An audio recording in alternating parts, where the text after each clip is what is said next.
City. Swing and a laser. Left field in deep. Sinking toward the bullpen. Gone! Adventure seeker on an empty street. Just an alley creeper. Light on his feet. The young fighter screaming with no time for doubt. With the pain and anger, can't see a way out. It ain't much time asking. I heard him say, gotta find me a future. Move out of my way. I want it all. I want it all. I want it all. And I want it now. I want it all. I want it all. I want it all. And I want it now. Listen, all you people. How much fun was that? The Blue Jays, a big win last night over the Seattle Mariners. The Blue Jays' first home win of this American League Championship Series. And yes, Virginia, there is a Santa Claus, and he's bringing you a Game 7 tonight. The winner gets to go to the World Series. We're not even going to talk about the team that the winner gets to play, because that team shouldn't even be in Major League Baseball. They should be in a league unto themselves on a different planet in a different universe somewhere. But the Blue Jays, after losing in rather devastating fashion on Friday night, bounced back with a big win last night, and there will be a Game 7. You will hear that game right here on 570 News Radio tonight at 8 o'clock. Good Monday morning. This is the 20th of October. Welcome to the show. Thank you, by the way, very much for stopping by and spending some of your time with us. That is the most valuable commodity that you have, and it is very much appreciated that you choose to spend some of that time with us. So thank you sincerely for that. As you know, the minute we begin our time together every day, our phone lines are open. 519-570-2545, star 570, and 1-800-570-5715. You can find us on Facebook, facebook.com/The Mike Farwell Show.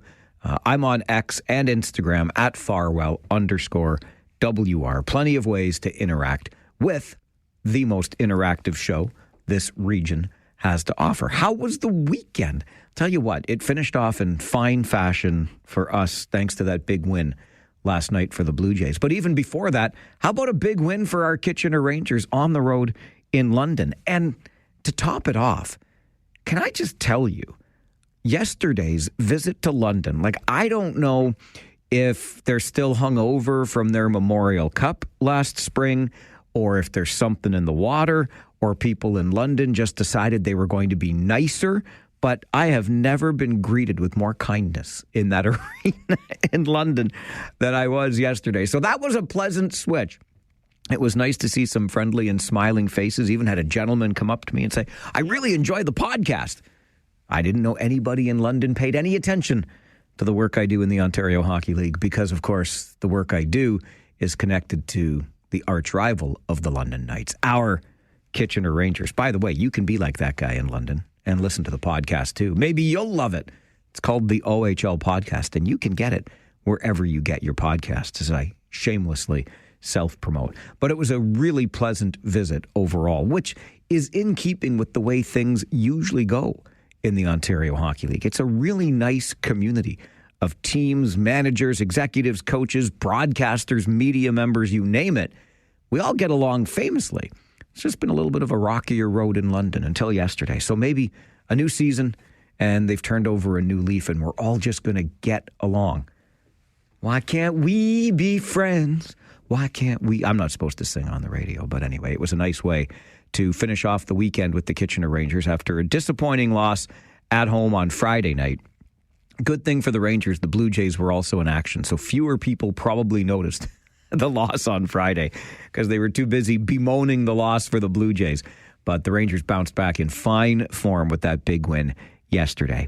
And in the meantime, between time, can I just say a special good morning to all of our friends in Brantford, or as I had to call it when I worked there 30 years ago, the city of Brantford. The owner of the radio station. See, this goes back, it's hard to imagine, just 30 years ago, an individual, independent owner of a radio station. Imagine that. And he was a stickler, let me tell you. His name was Mr. Buchanan.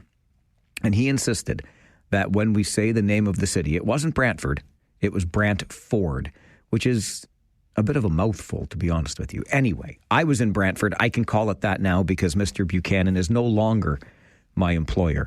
But I got invited down to Brantford for a fundraiser with the Boys and Girls Club of Brantford, which is just doing great work in the community. 55 years running now, and this is an organization that invests in the youth in the community, because what better investments can we make, right? So it's got all kinds of programming before school, after school, daycare, you name it.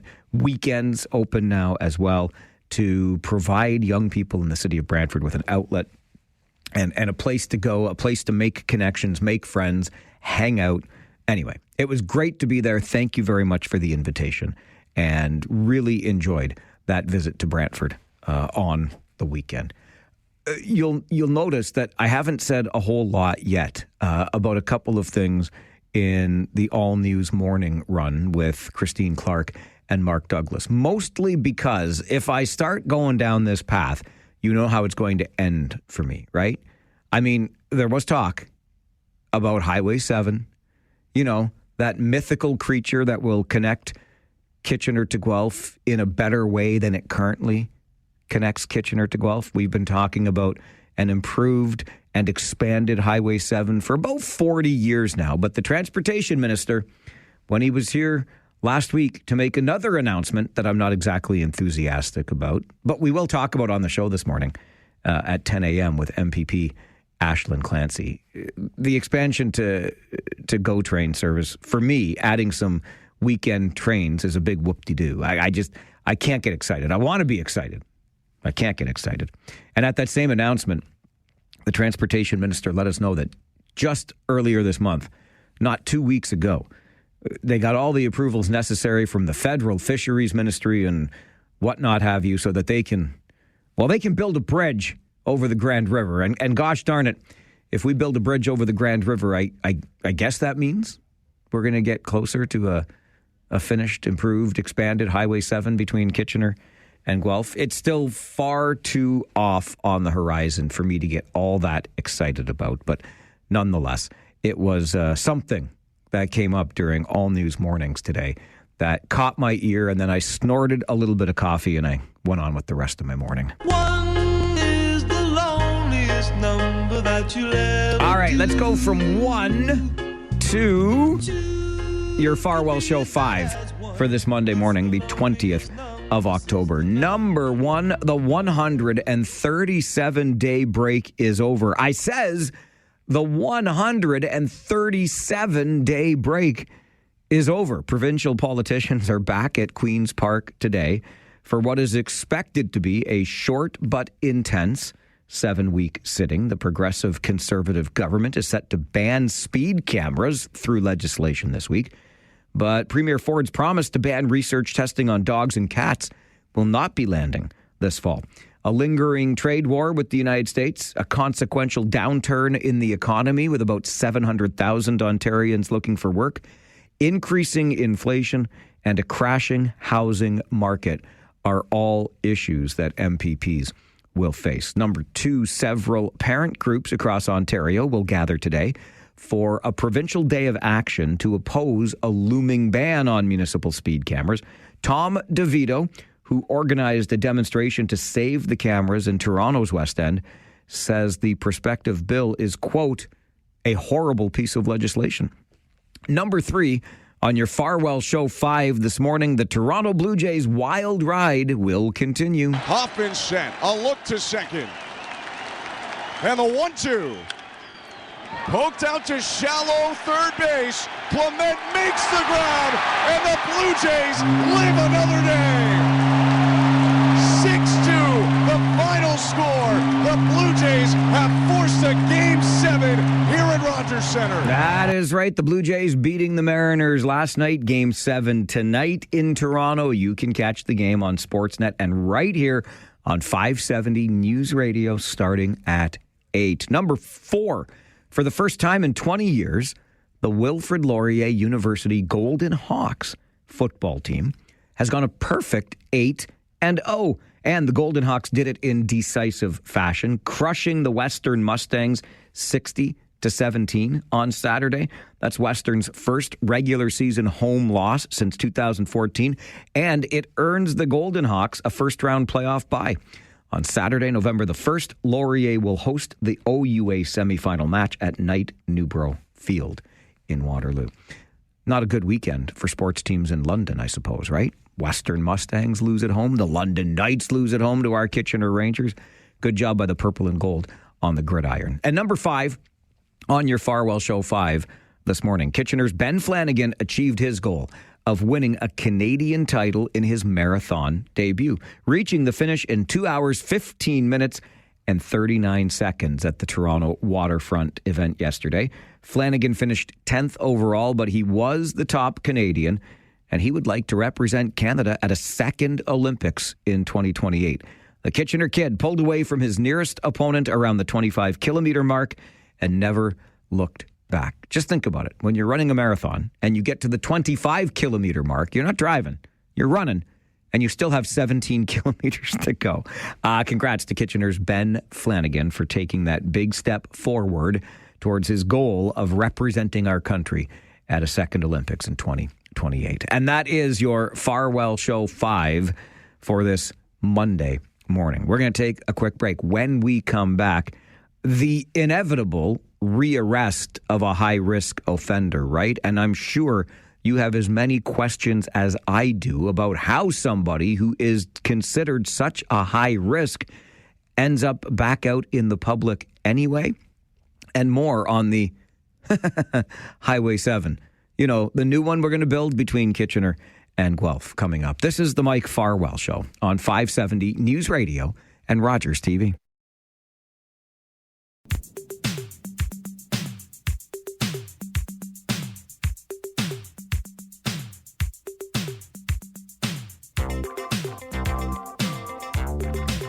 A couple of things during All News Mornings with Christine Clark and Mark Douglas this morning that caught my ear. And just in case you missed them, I'll share with you here in greater detail. One of them, and I mentioned this during the Farwell Show 5 as well, there are advocates across the province holding rallies today in support of municipal speed cameras. That legislation that we are expecting to hear introduced at Queen's Park this week, banning municipal speed cameras, is meeting with some opposition. Many advocates say these speed cameras not only work, but they're important to increase safety in their neighborhoods, hence the rallies. What I find interesting is that there was an effort at minimum to put together a rally here in the region today to support these province-wide rallies, and some way, somehow, we couldn't muster enough people or the enthusiasm, I suppose, to hold the rally here. Maybe that means, maybe it's just a sign that those who are supportive of speed camera technology and the use of them on our municipal streets, maybe they just don't have wind enough left in their sails. They realize this is a losing battle. Remember that some 24 mayors, including the mayors of Waterloo and Cambridge, I believe Guelph Mayor Cam Guthrie also involved in that effort, writing a letter to Premier Ford saying, let us continue using speed cameras on municipal roads. But Premier Ford has made it clear he's heard you, but he is going to ban the speed cameras. And yes, we all know that it was Premier Ford that originally made speed camera technology available to municipalities, said, go ahead, start using them. And here we are, now considered a cash grab. It all comes down to the way this was rolled out and implemented. Had municipalities done a better job with this, certainly on a communication front, we would not be in this mess today. But here we are. And quite frankly, I've said this from the very beginning, cities are getting what they deserve in this. They made it look every bit a cash grab. The Premier says, I'm taking your toy away. But I found it kind of interesting that despite the apparent support for the cameras here, we couldn't muster enough people to hold a rally here in the region. The other, of course, big note from All News Mornings this morning with Christine Clark and Mark Douglas was from our reporter, Josh Piercy, who was talking about the transportation minister's visit to the region last week. He came bearing gifts of expanded GO train service. We're going to have, towards the end of next month, weekend GO train service in this community for the first time, which sounds great. I think, as always, the devil is in the details. And when we start looking at what exists today with weekday service, I'm not sure what we're going to get on weekends is all that much to celebrate. But listen, I'm happy to be wrong on that, and we will talk more about it with Kitchener Centre MPP Aislinn Clancy at 10 this morning. So you can hear from her and then share your thoughts then on how we're doing when it comes to transit options in this community to get us from here to Toronto. But along with that announcement, when you get the transportation minister in your community, you don't just ask questions about the announcement being made, right? So the transportation minister was asked about speed cameras, and he was also asked about Highway 7, because why not? That's along with all-day, two-way GO train service. And remember, that is the goal, hourly service with capacity to have surge demand, adding even more service when demand requires that. Every hour, on the hour, between Kitchener and Toronto. That's the goal. That's one of the big goals here for our community. The other one is this new, improved, widened, safer Highway 7 between Kitchener and Guelph, which, as you know, has been talked about for decades now. And what's being described as a huge milestone. When the Transportation Minister of Ontario was asked about this, he said, we just, on October the 3rd, I believe was the date. Either way, it was earlier this month, got all the approvals from the federal Fisheries Ministry. They've crossed the T's, they've dotted the I's, they've got what they need to build a bridge over the Grand River. Okay. I don't know that the bridge over the Grand River is going to be the big piece that we need for the entirety of the new Highway 7. Of course, it's not. And even that bridge is projected to start construction in 2027. So the good news about this is 2027 is soon enough that we're still going to be here to keep our eyes on it, and we'll just wait and see, won't we? If in 2027 the bridge work begins, and then how long does it take to build a bridge? I ask that only somewhat facetiously because we know how long it takes to build a central transit hub in Kitchener. Too damn long is the answer to that. What are we up to? About 16 years to get the transit hub built? If we can't build a transit hub in 15 or so years, how long is it going to take us to build a bridge over the Grand River? We shall see. But that's still just one part of this. And consider, even if we get the bridge started in 2027 and then it finishes whenever it finishes, consider the work that has already been done over the decades that made us feel as though something was happening for Highway 7, right? Consider the land and businesses that have been expropriated in Kitchener already. You know where Bruce meets Victoria? In Kitchener, there used to be a little industrial plaza there. I remember there was like a quick oil change place in there and a couple of little things back in the day. That's all gone now. It's just empty space. And that empty space was created with an eye towards the future Highway 7 expansion. The land needed to be there for the highway itself, or the on-ramps, you name it. Think of Frederick Street in Kitchener, where Norris Bakery used to be. And there was a New Tex Cleaners in there as well. This is close to Frederick and Edna. Now I'm back on the Edna train here. And those businesses are gone. That land now just sits there. It's just an empty parcel of land.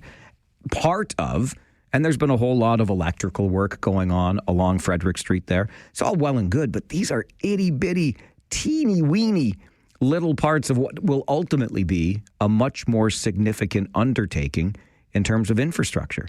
And these things happen, these businesses disappear, and the land just sits there. How about my favorite? Do you remember when they were clearing brush This takes us to the Guelph end of the new Highway 7. They were doing some clearing of the land, the growth, the brush, the trees, etc. This is up around where Woodlawn Road meets the Hanlon in Guelph. So Victoria Street from Kitchener becomes Woodlawn Road in Guelph, meets the Hanlon, Highway 6. And they were doing some clearing, and the sign said, this is clearing that's happening to make way for the new Highway 7. It's the second time the province has already had to do that. They cleared it years ago. It grew back because nothing is happening. So they got to go out and they got to clear it again. We should play a game. We should play a game and see how many times the province has to clear this particular area of brush, because they keep waiting and waiting and waiting to get around to the actual construction part. So you'll forgive me if I'm not exactly enthusiastic with either piece of news from the transportation minister last week. The weekend service, because I think it's going to be inadequate, frankly, for GO trains between here and Toronto. And certainly this quote-unquote huge milestone of the clearance to build a bridge over the Grand River that will be part of, but not the entirety of, that new Highway 7 between Kitchener and Guelph. I remain my skeptical self in that regard. And finally, one more piece of much more serious business, and it's worth noting because I know this caught the attention of many of you on the weekend. Regional police let us know on Friday that a 60-year-old ex-convict had been released. This is a gentleman who had been convicted of manslaughter back in 2013.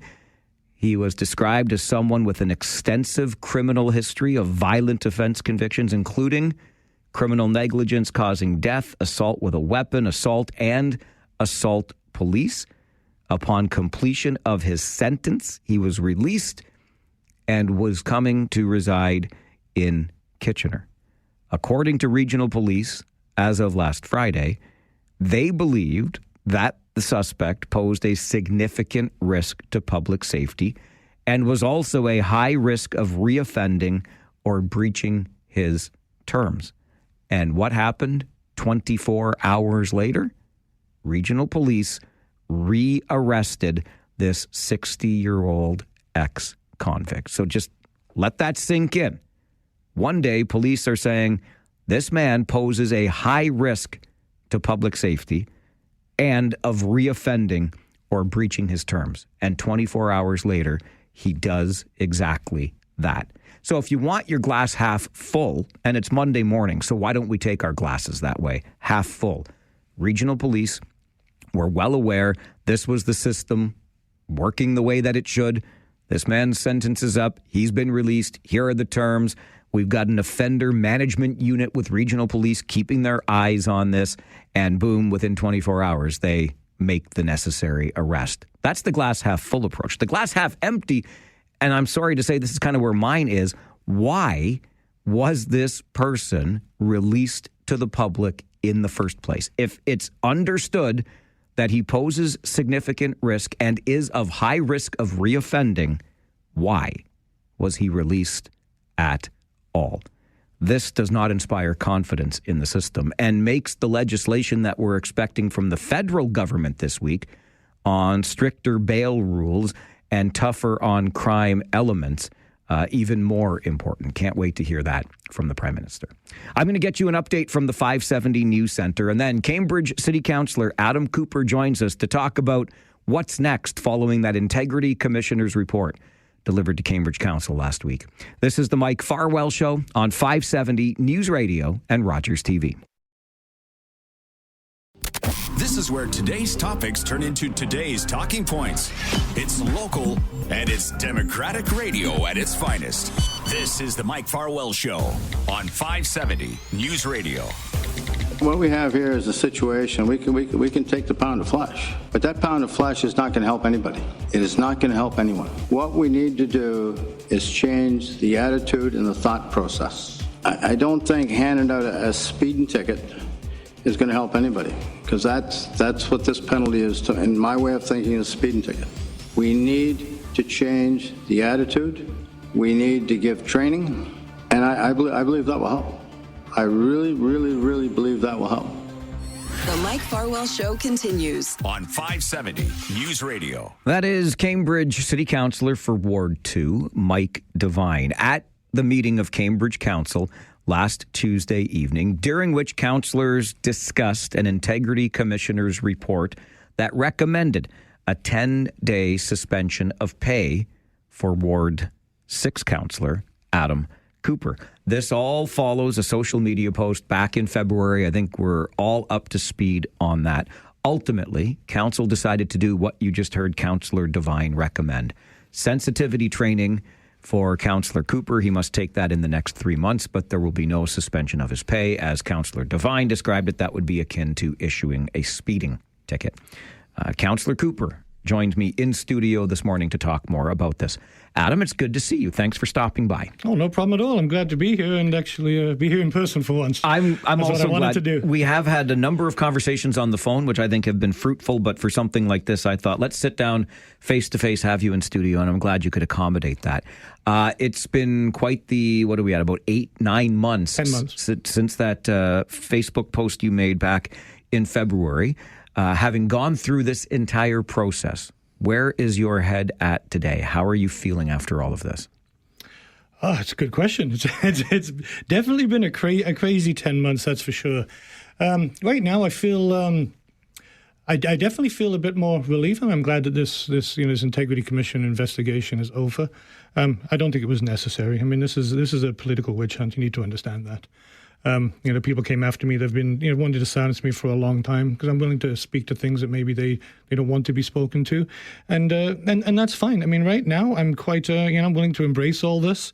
I stand by my convictions. I'm going to absolutely keep going with what I've done for the past 8 years, for years before I became a councillor, which is trying to give a voice to the residents and businesses of Cambridge, regardless of what those issues are. I ran on a residents first campaign, and I'm going to continue doing that. And sometimes that upsets people. I get the spears and the stones thrown at me, and that's no problem. They bounce off. I'm still going. I'm not going to stop. How do you feel about the penalty imposed by your fellow councillors to attend sensitivity training?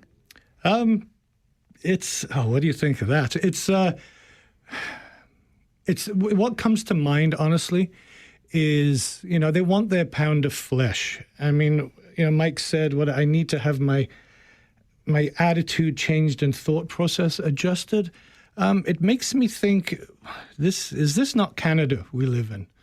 I mean, is this communist China where we need to have the thought police? I mean, in North Korea, they have a system where if people speak out against the regime there, they send them off to camps and they go there for re-education.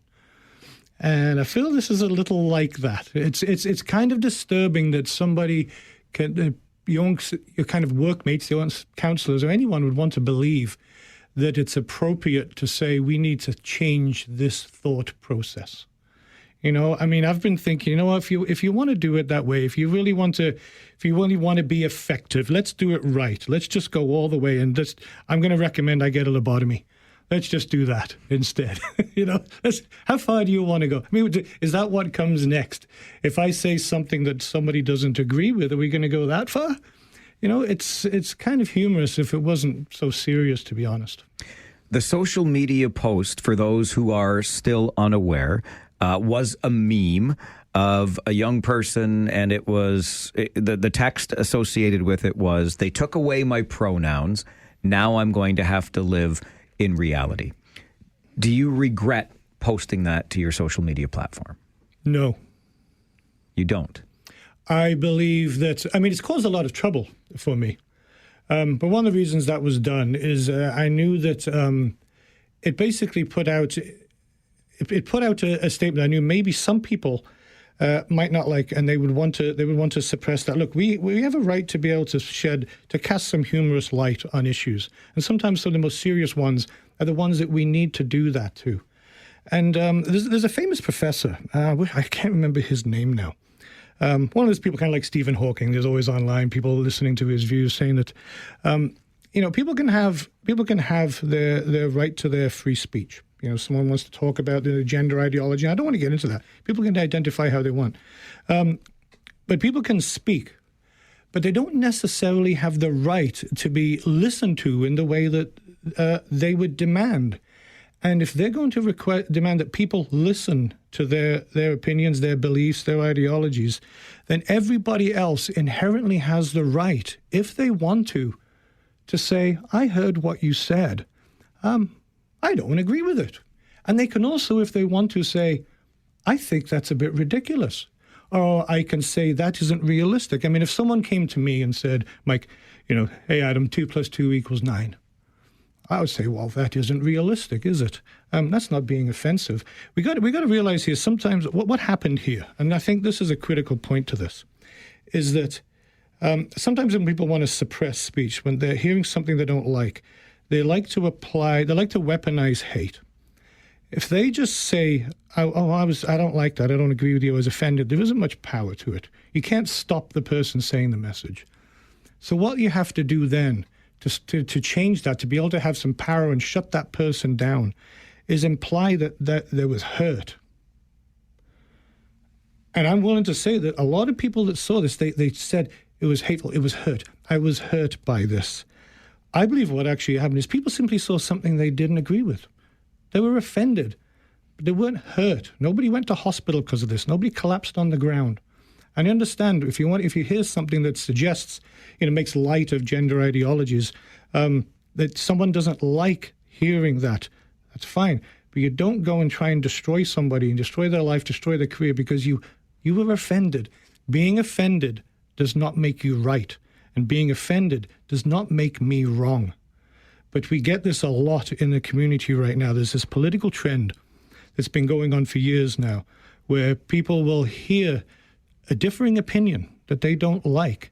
So they decide that the appropriate route to take is to destroy the person that sends that message, which means you've inherently already lost the argument.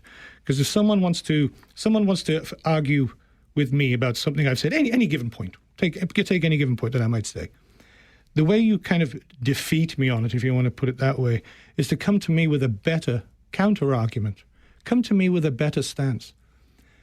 And if you don't have that better argument, then a lot of people out there will simply start going after the person saying the message instead.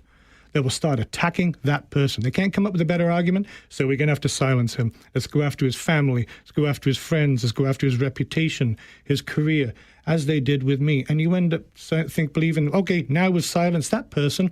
We've made that problem go away. We've made that voice go away.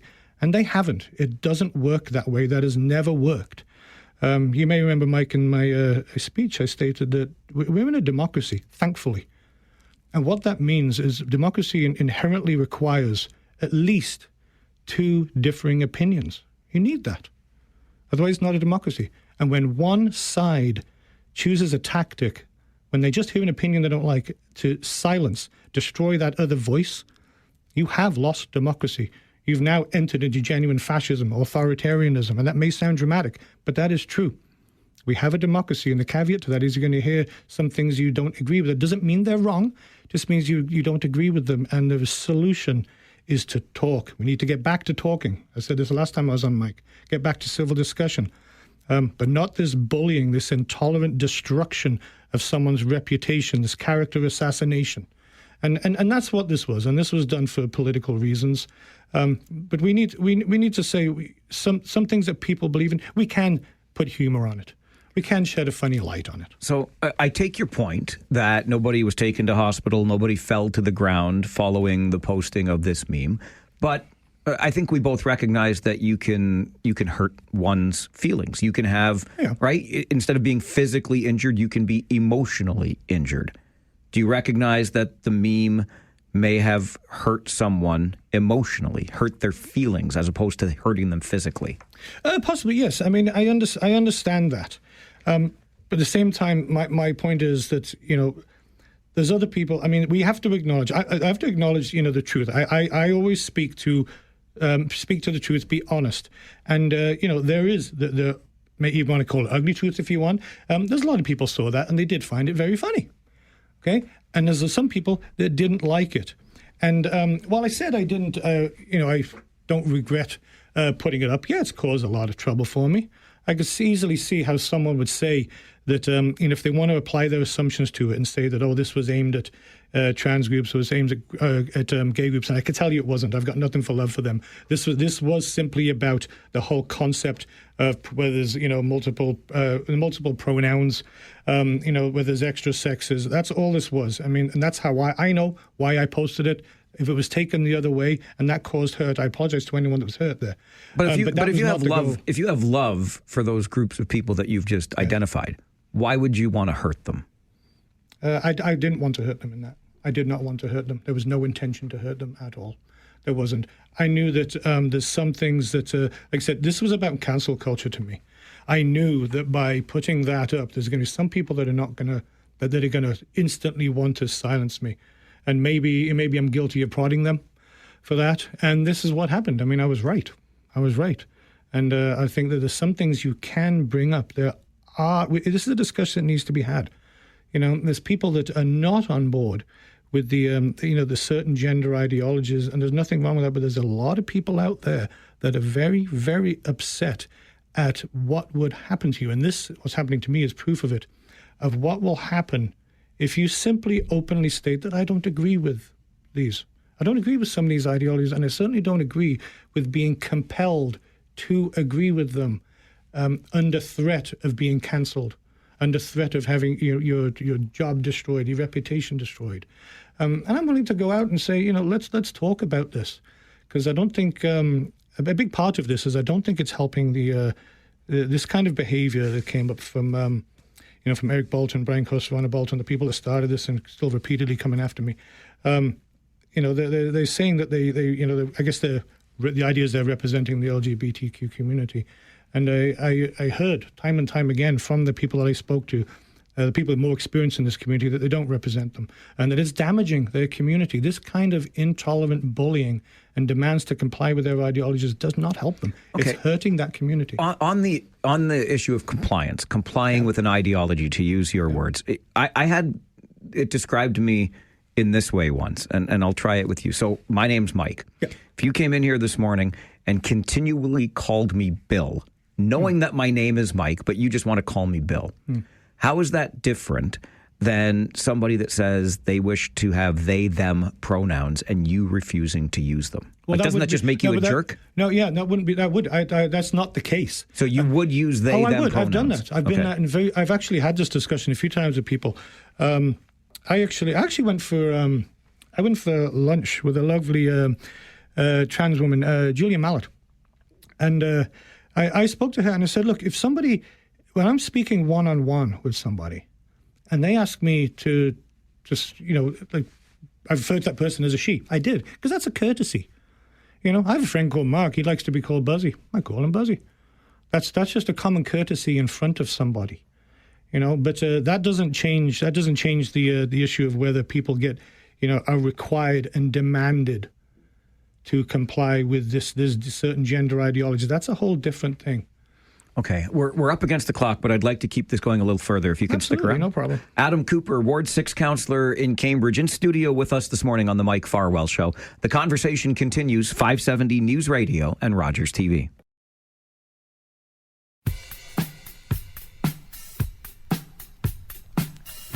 Cambridge Ward 6 councillor Adam Cooper in studio with us this morning.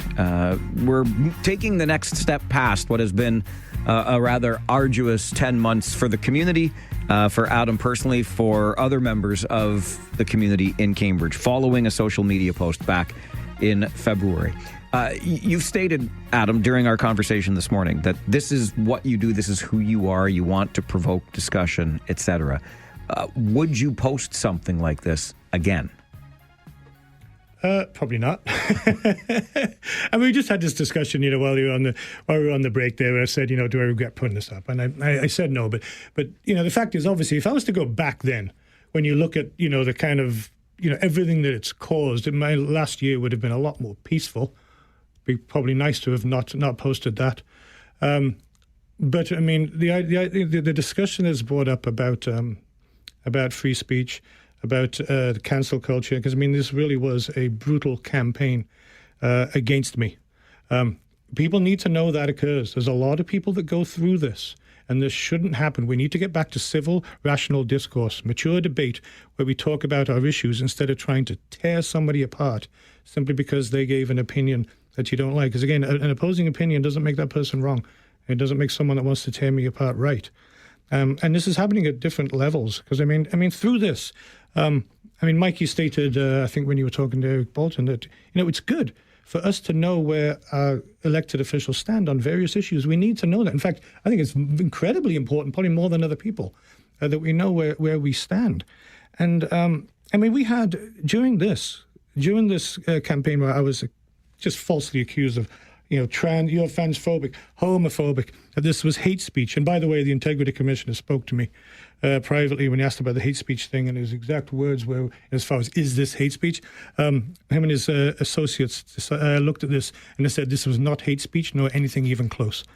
But there was a lot of elected officials in Cambridge that saw blood in the water, my blood, and piled on and endorsed this campaign that went on. There was a few of them. Councillor Hamilton submitted two, even a second letter to the media to I guess come out as a self-righteous one. There was other councillors. There was a former Mayor McGarry. There's a former MP Brian May. All these people jumped on this train because they saw blood and they wanted to be. I'm the compassion one, but like this was genuine bullying. I put something up that some people, I guess they didn't like. They were offended by it. Fine. There was no hate intended. There was no hurt intended. What was said to me, what was sent to me, what was sent to my friends, to my family, the hateful messages, they were deliberate, coordinated campaigns of hate. This was deliberate. There was no doubt about what they sent.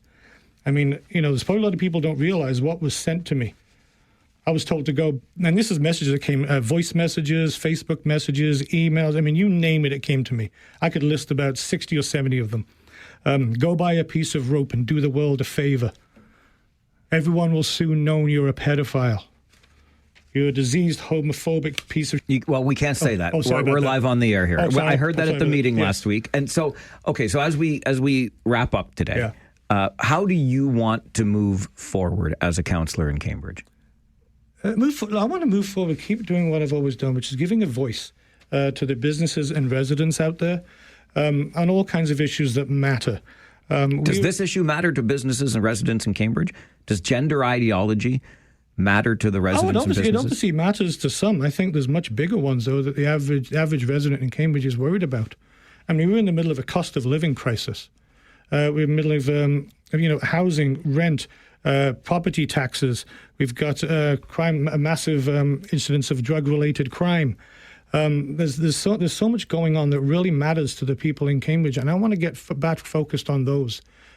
These kind of ideologies, this stuff, this is not high on the list. It is for some, but not for most. And I will help any way I can with all this stuff, no matter what the topics are. But I want to get back to doing what I've also always done. I'm going to stand up for the residents, for the businesses, even if it's on some stuff that people are going to attack me for. I'm going to look after them. I've got no problem doing that. I've taken the sticks and stones from the beginning. I'm used to it, and I stand by my convictions. I hold love for everybody, and I'm just going to keep going. This stuff is a bit of a distraction.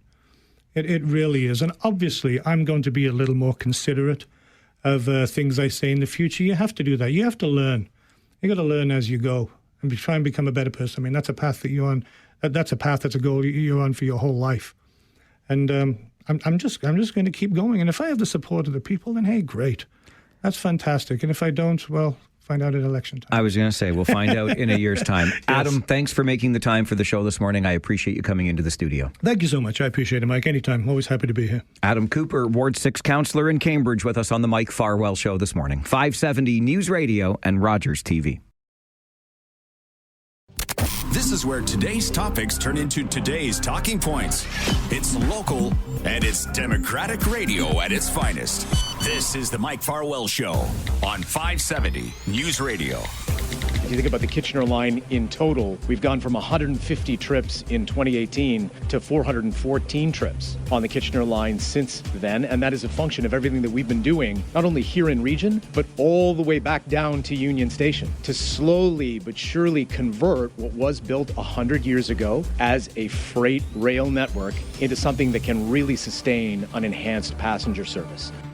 The Mike Farwell Show continues on 570 News Radio. Slowly but surely, says Michael Lindsay, the CEO of Metrolinx, at the announcement last week in Kitchener at our train station that GO train service to our community was being expanded. For the first time, we are going to get weekend train service between the region of Waterloo and the Greater Toronto area, taking us right from that station in Kitchener to Union Station in Toronto.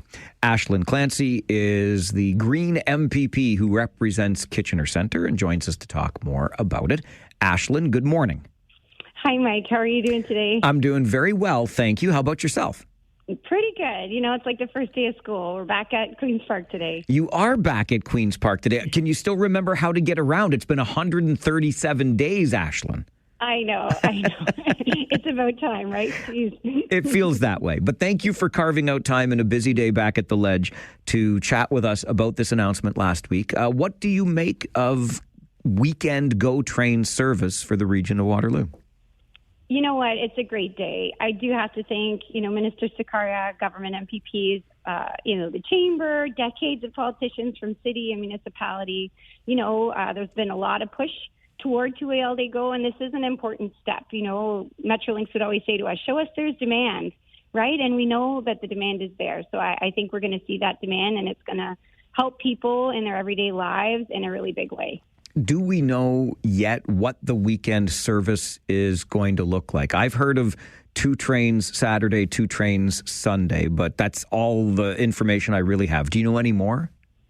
That's what we have so far. I think it's, late November that we'll see the details, So I'm also hopeful that we can keep pushing, it's good. It's a good start, but I think we also want people to be able to come into the region to commute, not just have everybody have to go through Toronto to get around. But we'll keep pushing the government for the details. We'll keep pushing the government for more options too. I'm glad you mentioned that part, Aislinn, the keeping pushing, because the ultimate goal here, and Michael Lindsay, the CEO of Metrolinx, referenced it last week at the announcement, all day two-way GO train service between the region of Waterloo and the Greater Toronto area. And if I'm honest, my glass is kind of half empty on this, because I get it. We're getting weekend service where service never existed before, those Saturdays and Sundays. But I just think we're so far behind. 14 years, and this is all we can accomplish for GO trains for the city of Kitchener? Yeah, and that's why we can't stop. It is a big step. Like, I took the bus and the train in, and it was a long commute. It'd be way more comfortable and convenient if I could have just hopped on a train and had that option yesterday. But you know what? I think we just pick the next step. So, right now people are seeing congestion on Highway 7. I would love if people who lived in Guelph could come and commute to Kitchener. I think we need to keep proving there's demand for that two-way all-day GO, and what's the next step? What's the next progression in making that happen? So, our team isn't going to let up. I think we hear from folks all the time. We had 10,000 people send emails to the minister, sign petitions for this weekend service. So we're going to keep looking at what's next and try to get that momentum to keep up. I think we have to keep working towards this, because you're right, we are behind. No two ways about it. We're the only G7 without high-speed rail. Anybody who travels outside of Canada realizes what other folks have done over the years to make sure their transit could keep up with population growth. So we are behind, but I am grateful for these weekend trains. A lot went into that, but you're right. We need to keep pushing for the next level. What is it that's holding us back from getting to that next level? There is some logistical stuff. I think there's been a lag. Like, don't get me wrong. Like, I think there are generations. It wasn't just the PC government of today. Liberals before that, there was decades of lack of investment. You said these tracks are 100 years old, right? And we're sharing them with CN. So I know the government, to get the weekend trains, it's a negotiation with CN. There's a few little bottlenecks where we need tracks, two double sets of tracks so that people can go back and forth and we don't end up with these interruptions. So there are some logistical things. There's some old bridges, but, part of the problem is we haven't been investing in transit. If you look at communities where it's not so expensive to build transit and they have really good systems, it's because they keep building transit. It's like our ION, they don't just stop. They just keep going and putting in a new station and putting in a new station. And we have to look at how taxpayer dollars are being spent. These things aren't cheap. And so we need to find ways to make it efficient and faster. But, I'm grateful for where we are today. There's a lot of pressure on the government to keep the momentum going. And so I ask the community to keep working with us on that. Those communities, Ashlyn, where they are doing better, building better transit, more transit, et cetera, are they in Ontario? Are they anywhere in Canada? Or are we talking about other parts of the world here? Yeah, other parts of the world. Like Toronto is reportedly the second most expensive place in the world to build transit. So we've, and I think a lot of that is that we're just so far behind. It's a lot of European countries, for example, that they have it. It's just a regular part of their government to keep building transit. So, oftentimes we involve the private sector, to put out tenders, and there's a lot of different ways that we can do the same assessment like 10 times on the same route. Like, it's kind of bonkers how those delays impact how quickly things get done. It is European countries that just make communities connected. Like, I talked to somebody yesterday. I gave them a ride from Guelph to Kitchener, and they told me it took them 3 hours to get from Kitchener to Guelph on transit. Like, that blows my mind. That's a 20, 25-minute drive. I've met people in the streets, a newcomer trying to get to Hamilton, and she's right at the Kitchener downtown center. And it was going to take her 3 hours to get to Hamilton. Like, we need to look at interconnections. I love Toronto. It's great to come in and go to a Jays game, but people have family, and they live all over the place. And when Greyhound went away, nothing happened. We should have been alarmed that we lost all those connections between cities. Like, we have a lot of big cities that just aren't connected yet. So that's what I'd like to see too, is even just Grand River Transit talking to Guelph Transit and Hamilton Transit so we can get those connections, not just relying on Toronto transportation and the GO system, I think you just painted the perfect picture too, Ashlyn, of what we mean when we talk about being a car-centric community. That might be southwestern Ontario as a whole, but if it's going to take you 3 hours by transit, of course you're going to default to the automobile to save yourself all that time. Yeah, and we know that, I don't know if anyone's driven to Toronto, I have to a lot, and it's a soul-crushing commute. It's not good for our bodies, it's not good for our mental health, it's not good for our pocketbook. So it's just not affordable. People need choices, right? Ultimately, when we just expand transit, we give people choices. And then for those who have to drive, like, I'm not saying no to cars. For sure, people need cars. People carry a lot of stuff. They commute at off hours and stuff like that. So, but we need to give people choices, and we need to help folks. Like, I take the train. I can do my emails for work. I can make a few phone calls, read a book, have a nap. It's way better for my overall well-being. And that's why I do take the train instead of drive, because it's really hard on your physical, mental health if you have a really long commute, and it just causes congestion. Just before I let you go, I know you're making time on this first day back at the legislature, but since it is that day, what priorities are you taking into this 7-week fall session at the provincial legislature, Ashlyn? Affordability is top of mind. People are really facing these tariffs and are feeling really anxious about it. So we want the government to have a better procurement system for buying locally. Investment. I hear from our tech sector, they'd love a way for us to grow our businesses here, not rely on the States. I have a bill called Homelessness Ends with Housing, and it's just that. Homelessness ends with housing. I think our community members, neighbors, they are having a hard time getting by and paying the bills, and our rents are sky high. So I'm really pushing for the government to adopt this plan, this bill, so we can look ahead and have a plan on how to address the, runaway housing prices, because young people can't afford to get it for their home.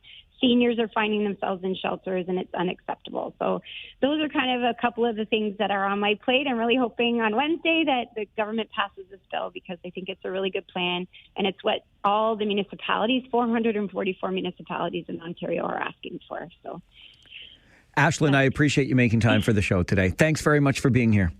Thanks, Mike, and super congrats to you and Jen.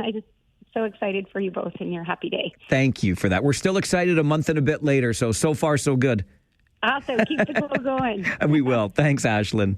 Cheers. Bye-bye. Ashlyn Clancy is the MPP for Kitchener Centre. She is representative of the Green Party. She and Mike Schreiner, that's the Green Party contingent at the provincial legislature, which gets back to work today after 137 days off. Say what? Okay, and to say they are days off is a little bit misleading. We know that MPPs work in their constituencies in between time at Queen's Park, but boy, oh boy, I do believe this 5-month, 137-day hiatus is some kind of record. But we'll just park that over there, because the point of this conversation was around the Go Transit announcement from last week. And I'm just going to be honest with you. I'm hesitating to use the word angry, but I think that's how I'm feeling. I'm definitely worked up about this. And I'll tell you why. I alluded to it in this conversation with Ashlyn. We have had GO train service to this community between here and Toronto for 14 years. 14 years. And still, we get what? I actually looked at the schedules over the weekend. We get 6 trains that go out every morning, but not hourly, not half hourly. They start around 5. They do pretty well between 5 and say 9. And then there's another one just before noon. And anyway, but the bottom line is this. The service that we have seems okay. We have fewer trains coming back from Toronto, by the way, starting around 3 in the afternoon and going through the dinner hour. So I guess if you're kind of doing that 9 to 5 in Toronto, you could conceivably hop on a train here in the morning and then hop on a train back home in the late afternoon. Okay. They don't run all that fast. You're about an hour and 40 minutes at the best time if the train runs on time and smoothly. But that's not bad, right? Coming back, forget it. If you're living in the GTA and you want to work here, the first train out of Toronto, I think, is just before the noon hour in the morning. So unless you've got odd hours. And that's about it. In 14 years, that's all we could accomplish for GO trains between here and Toronto. You want to go down for a Jays game, or you want to go down to see a show? And I know we can watch Panthers games here and we can see great shows here. But if you wanted to go to Toronto for a different one, forget the train as an option, because the last train out of Toronto leaves at 9:30. Well, guess what? Your show ain't done. Your sporting event ain't done by 9:30, so you're not getting home on the train. And that's 14 years of service, and this is all we can accomplish on weekdays. So I ask you, and I ask you sincerely, the hell do you think we're going to get for weekends? A train in the morning and a train back at night? Who's that serving? Put it this way, if you think that you're going to be able to catch a weekend train to get down to Toronto for an afternoon Blue Jays game and come home afterwards, I think you're mistaken, because the service on weekdays can't even accomplish that for us. Why would we think it's going to be convenient enough on the weekend? This will serve pretty well, I believe, students and others who are living here and have family back in the GTA, and they can just grab any old train to get back and forth. That's fine, and that's good. It's not that they're, unimportant. But for people that think this is a viable option to get back and forth to Toronto to enjoy what Toronto has to offer, it's not. And yet here we are tripping over ourselves with language like transformative. It's how? Like, what would be transformative is getting to the ultimate goal of hourly service with capacity built in to meet surge demand. That would be transformative. But 14 years into train service, all we can get is this. I'm sorry. Color me very unimpressed. If I'm wrong, you always get to tell me. on this show. I'll open the phone lines and you tell me how excited you are for weekend service. And boy, you better sound excited, because if you don't sound excited, the province might not give us the next thing. That's the way it works in politics now. So we best be super excited and pat on the back and shake the hand and kiss the ring, because if we don't do that when they make the announcement, oh, you're going to get some weekend service, well, then we might not get the next level of service, or we might not get Highway 7. We might not get funding for LRT Phase 2. You see how this works? That's not the way it should work. We are completely and utterly underserved with transit options between here and Toronto. Full stop. Underserved. Why? And we're supposed to celebrate a couple of trains on the weekend? Go pound salt. This is the Farwell Show, 570 News Radio and Rogers TV. People have family and they live all over the place. And when Greyhound went away, nothing happened. We should have been alarmed that we lost all those connections between cities. Like, we have a lot of big cities that just aren't connected yet. So that's what I'd like to see too, is even just Grand River Transit talking to Guelph Transit and Hamilton Transit, so we can get those connections, not just relying on Toronto transportation and the GO system, you know? Aislinn Clancy is the MPP for Kitchener Centre, back at the provincial legislature today after the summer break, the 7-week fall session getting underway, but she carves time out of her day to join us and talk about the announcement last week that we are getting weekend GO train service, which on the surface sounds just lovely, and it's being celebrated with all kinds of fancy language like transformative. I mean, technically, I suppose, where service never existed before, you are adding it so it transforms weekend service, because there is actually weekend service. But you'll have to forgive me, and I went into enough detail, I think, before the break. I am completely and utterly unenthused by this. I have long felt as though we're getting shortchanged on transit options in this community to get us back and forth to Toronto. I drive. I don't really want to, but the other options are simply not viable. And I don't know how 2 trains on the weekend, 2 trains on Saturday, 2 trains on Sunday are going to solve these problems per se. But I'm happy to hear from you. Tell me how wrong I am anytime. 519-570-2545, star 570, and 1-800-570-5715. Sean is on the phone this morning. Good morning, Sean. Good morning, Mike. I wish I could tell you that you're wrong, but you are absolutely right. It is underwhelming. Honestly, we are about 40 years behind the curve. We should have had, I mean, people keep saying Canada's big, but this little part of Southern Ontario here where we live, there's like about 7 million people around this end of Lake Ontario. We would make a nice little European country. I mean, like Toronto, out to Oshawa, back down this way to Kitchener. There's a lot of people here. Transit would work here. Like, I just don't understand. We have a premier who's stuck in 1965 when it comes to transportation, in all honesty. And this train is just, I think it's just a distraction. We need trains, and you are absolutely right. Appreciate the call, Sean. You know, you got me thinking about a premier being stuck in the past. Do you think there's a way, and I'm asking this sincerely as well, that we could talk Premier Ford out of the 401 tunnel idea and instead ask that money, that same money that would be used to build the tunnel, be used to get effective and efficient transit between the region of Waterloo and Toronto? Sean's absolutely right. If you look at the critical mass of population, we're in the neighborhood of 1/5 of the entire country's population here in southwestern Ontario along the Lake Ontario corridor. Just let that sink in. About 1/5 of the entire country. And Sean, again, is absolutely right when he talks about we are essentially a small European nation here in southern Ontario. One of the arguments against rail in this country is how spread out the communities are. So when you go from station to station, you're getting into decreasing population sizes. But southwestern Ontario is almost tailor-made for this kind of transit investment. High-speed rail, you heard Aislinn Clancy mention that as well. I've told you the story many times before when I was involved with a consortium that was promoting high-speed rail for the entire corridor from Windsor to the Quebec border. And this was 20 plus years ago. We were out on a speaking tour from one university to the next, one town to the next. And here we are all these years later. And I think we're doing a case study for it federally.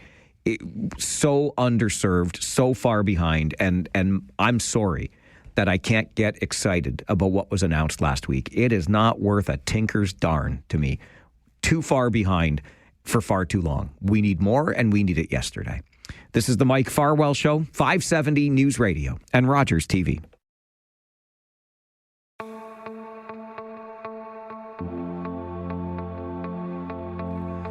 Got a little note from Waterloo Council the other day, just ensuring that I was aware, and I'm just going to pull back the curtain for you here and be honest, until Waterloo let me know. I was not aware. I missed that part of the council meeting, so thank you, City of Waterloo, ensuring that I was aware of a formalized partnership between the Accelerator Centre and the City of Waterloo's Economic Development Department. So let's explore further what this partnership is all about, what it intends to do, why it's important. Ruth Castleman is the CEO at the Accelerator Centre and joins me in studio. Great to see you. Good morning. It's great to be back here. I think last time I was here was in January, and it was very, very cold in your office. And so today is lovely, and we'll have a great discussion today. I look forward to that. And thanks for the reminder that I haven't had you here often enough. We need to make this happen more frequently because love the work that you do. And I think you would have been here then because I had seen you present and listen to you. I was paying more attention to that council meeting in Waterloo, I suppose. Regardless, lots of interesting things going on. Tell me more, if you can, Ruth, about this partnership with the Economic Development Department at the City of Waterloo and what it is we intend to achieve with it. Yeah, so maybe I'll start just very quickly with what is the Accelerator Centre and what do we do? So the Accelerator Centre is actually going to be celebrating 20 years next year of supporting early tech companies in growing. So we have lots of amazing scientists and engineers who have really impactful innovation ideas, but they don't always know how to turn that into a business. And so that's basically what the Accelerator Centre does, is help take innovation and ideas and turn those into actual businesses that can then, their products can then impact people's lives and businesses and that type of thing. So the City of Waterloo approached us a while back with the idea of helping to build out more companies in the health tech space. And so what that means is software and technology ideas that can help to make hospital operations better, booking systems better.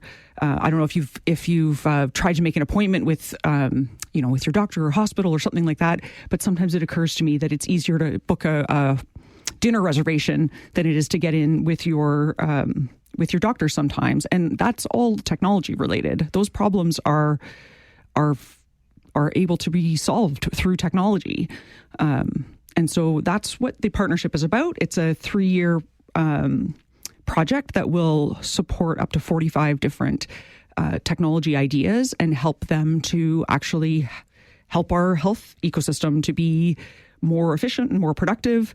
And all of that, of course, just translates to better care for patients, and the ability for our doctors and nurses to focus on the things that they are really good at, which is taking care of patients, not maybe taking care of the more administrative or system-related things. And when we get into that part of it, I'm thinking back to a conversation we were having during the news update when I referred to this as the space as med tech, and you said you refer to it as health tech, and yes. There is a distinction there. Why make that distinction? There is a distinction. So med tech tends to be around actual physical medical devices, which are very important. Things like pacemakers, insulin pumps. Those are highly regulated for very good reason. They take a very long time to get to market, again, for very good reason, to ensure that they are doing exactly what they're supposed to do. What we tend to focus on at the Accelerator Centre is more in the health tech space. So that's more like, as I was saying, like booking systems to help patients be able to get the care that they need in a more efficient way. It could be, if anyone's ever gotten blood test results recently and you can just log into an online system and see what your blood test results are instead of waiting to hear from your doctor. That's an innovation that came out a few years back that allows patients to be more involved in their own care. And so that's where we talk about health tech they tend to be software solutions that, while still obviously there's very important things around privacy and security, but they do tend to get to market much faster than medical devices. We have amazing supports for medtech companies already in the Waterloo region. Velocity Incubator does a lot with early stage medtech companies as well, the Medical Innovation Exchange. And so they do great work. The area that the City of Waterloo and the Accelerator Centre we're hoping to expand on is more in the health tech space, which is tools that can make patients' lives and doctor and nurses' lives easier. And I should mention, I am not a doctor. I am a technologist and a scientist and a business person, but we will be working closely with the folks who hopefully this technology can actually help. How closely do you work with the City of Waterloo then over the next 3 years based on this partnership? Is it funding from the city and the Accelerator Centre kind of just runs with this, or how much collaboration will there be? Well, that's a great question, and I don't exactly know the answer to it yet, but I know this is something that is near and dear to the heart of City Council, to the mayor, to the Economic Development Group. Like the amazing thing about this kind of technology is that it genuinely makes things better for a lot of people, right? So all of us who have to use the medical system for whatever reason it is, I always use the example of delivering babies because that's like one of the good reasons you go to the hospital. But if we can, if we can make life better for the citizens, for the doctors and nurses, and again, we're always, I think, across Ontario, probably across Canada, always looking to attract new talent in the medical space. And, what better, I'm sure there's lots of great ways that people focus on attracting talent. But if we have, great tools that support doctors and nurses while they're doing their jobs, to me, that's got to be a huge benefit from an attraction and a retention perspective. Like, it allows them to do the job that they're there to do, which again is to take care of patients. So we want to support those tools and systems that allow doctors and nurses to focus on the right things for them. Not lost on any of us, I don't think, Ruth, is the fact that our new regional hospital will be physically located within the City of Waterloo at the David Johnston Research and Tech Park by the U of Waterloo. How much of a connection is there between the ultimate arrival of that hospital and the work that you're doing at the Accelerator Centre? Well, we almost share a parking lot with what will be the new hospital and the Accelerator Centre. So I hope that we'll be able to have a lot of collaboration. I think for right now, obviously there's a lot of challenges just realistically with building a huge new building, even forget about all of the other things that go into building a new hospital. But what we can be doing today as a community is supporting these technology innovations that will help the future hospital when it's here and available. And so there seems to be a huge amount of appetite for collaboration amongst the new REN network and all of the other, of course, the universities in town, where a lot of the innovation comes from the universities in the first place, and then all of the tech accelerators in the area. This is an easy one to get behind because everybody knows somebody who's been impacted by the healthcare system, in most cases in a very, very positive way. But everybody sees that there is room for improvement, room for growth, and everybody wants to make this space better. So it's an easy way. It's an easy topic to collaborate on because we've all been impacted and we all want to see things continue to evolve and be better. I just think back, Ruth, on our tech sector generally here in the region of Waterloo. And of course, when Research in Motion, BlackBerry was at its peak, we became as a community kind of the darlings of the tech sector.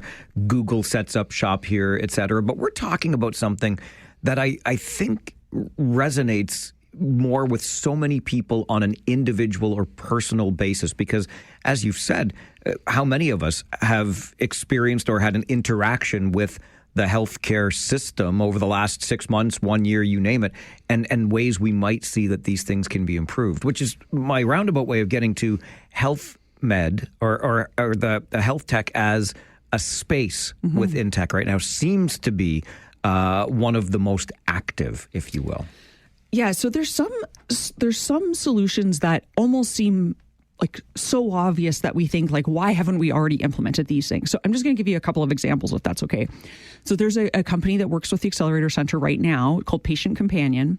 And anybody who has been in a hospital bed and you have that little red button that you push to call for support, right? So you need another pillow, you need medication, whatever it is, you push the red button and you wait for a nurse to come. So the process of that is that somebody from the nurse's desk gets a notification, they walk to the patient's room, they find out what the patient wants, they go back, get the thing that the patient wants and bring it back to the patient. Patient Companion has a very simple app that anybody can use on their whatever own personal device, or they will have sort of loaner devices available, but it just has buttons on it that say like a picture of a pillow, a picture of pain medication, and basically it informs the nursing staff of what the patient needs before they arrive. So right there, that takes out almost 50% of the back and forth walking. And it's a solution that's available today and has a huge impact on the efficiency of our nursing staff. And obviously, like, we need these very talented medical professionals to be focused on the highest value activities. Probably not walking back and forth is not their highest value activities. So that's a great example of a software solution that helps to make our healthcare system better. I had another example, which I wrote down. Oh, sorry, I guess. Another example, we have another company who is doing, working in remote areas. So they actually have some product in Ukraine right now. And it is portable ultrasound and X-ray technology that they've been able to take into remote areas. But the challenge, of course, is that there's not somebody there to read the X-rays, or like you need a doctor to read those things.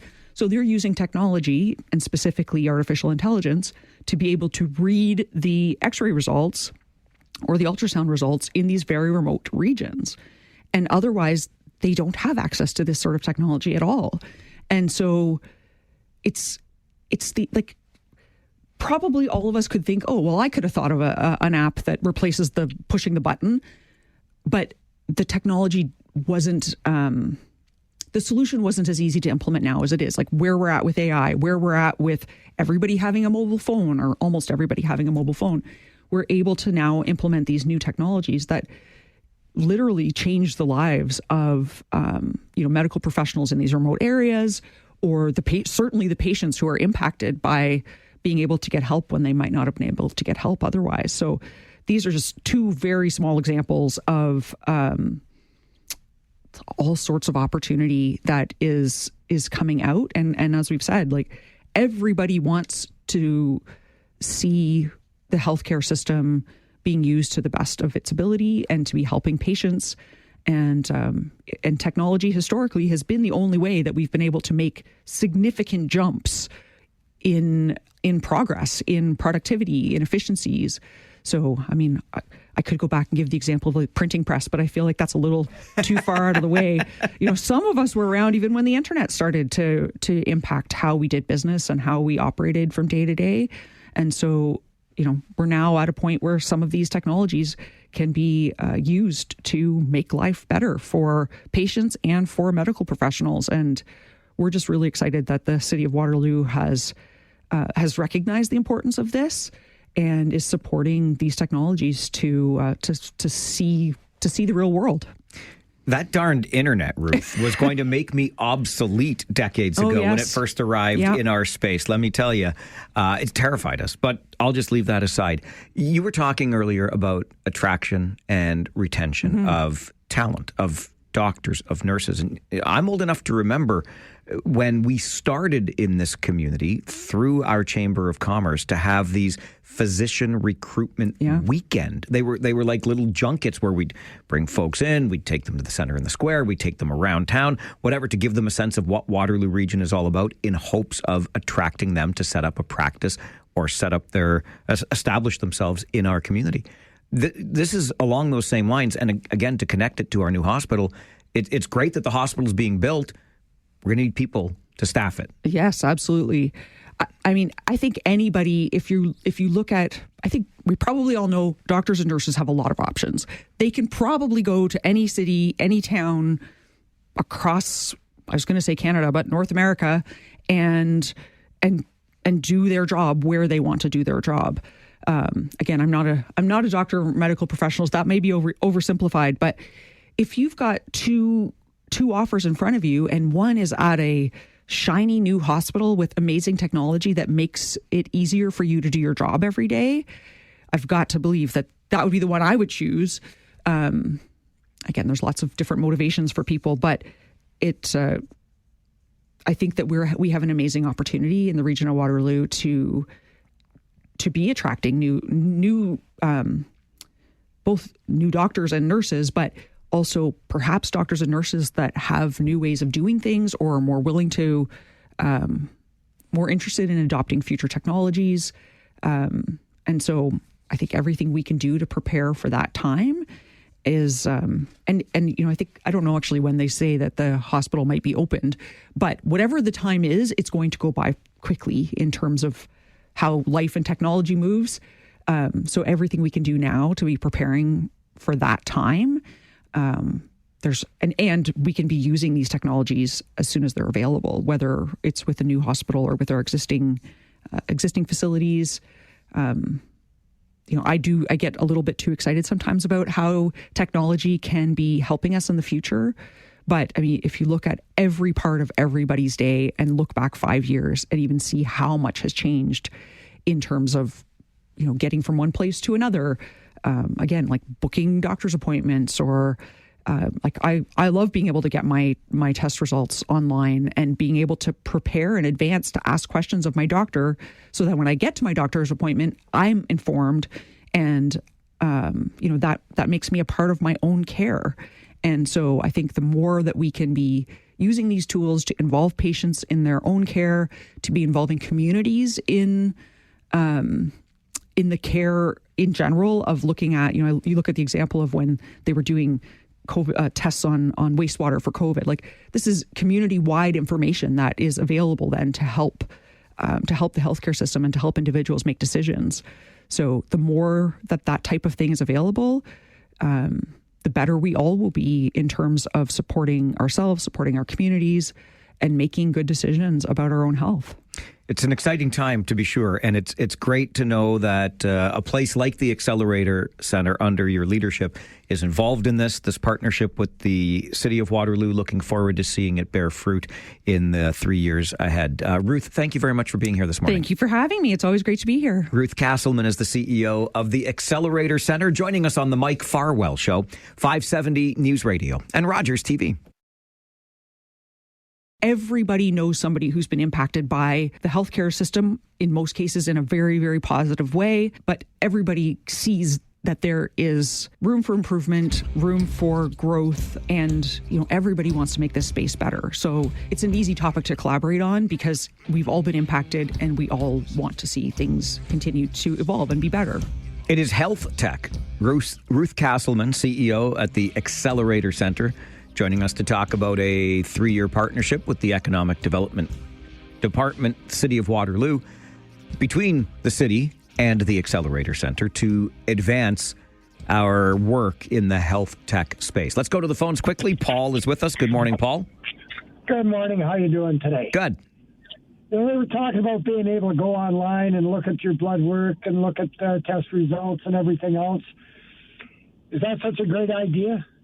You go in, you look at your blood work, and it says, oh, this is out of range. How much out of range? How critical is it? Does it matter? You go in and you look and you see, oh, there's a little mass here. Now the mass is here. It's gone from this size to this size. Is that critical? Does it matter? You sit there, you read these things, and then you worry and you wonder until you finally get to see the doctor. Knowing this stuff in advance. I'm sure, Paul, you wouldn't go in blind. I'm sure you'd have a little bit of guidance along the way. Yeah, it's just that, sure, you can go in and you can look at test results, okay? But you look at these test results, and it tells you what they are, but there's no way of you interpreting it. Right, which is why I'm saying you're not going to go into it alone. There will be a little guidance along the way. I think there are ample opportunities to streamline processes here. And I wish we could talk about it longer, but we're tight on time with that traffic alert that we're being made aware of in the city. So we'll get to that and continue our conversations, believe you me, on the show this morning. It's the Mike Farwell Show, 570 News Radio and Rogers TV.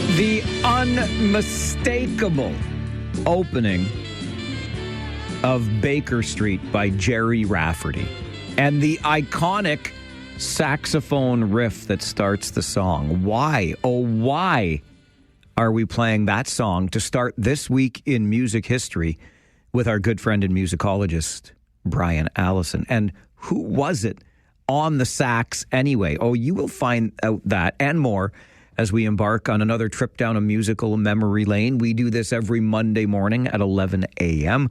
And I remind you that Brian has a Facebook page by the same name, This Week in Music History, that you can check out to get these tidbits and more on a weekly basis. Brian, good morning. Hi, Mike. Let's start on This Week in 1980 and AC/DC going back to the stage, but maybe with heavy hearts. Very heavy hearts, but back with a vengeance. This is probably one of the greatest comebacks in all of rock and roll history, I would say, because it's not often that a band can lose their lead singer and come back with another lead singer and be arguably as good or even better than they were before. So it was October 19th, 1980, when AC/DC returned to the concert stage after the tragic loss of Bon Scott, who had passed away tragically in February of 1980. So they kicked off a tour, 20-day tour of the UK. There was some trepidation about this within the band. They weren't sure that they were going to continue after Bon died.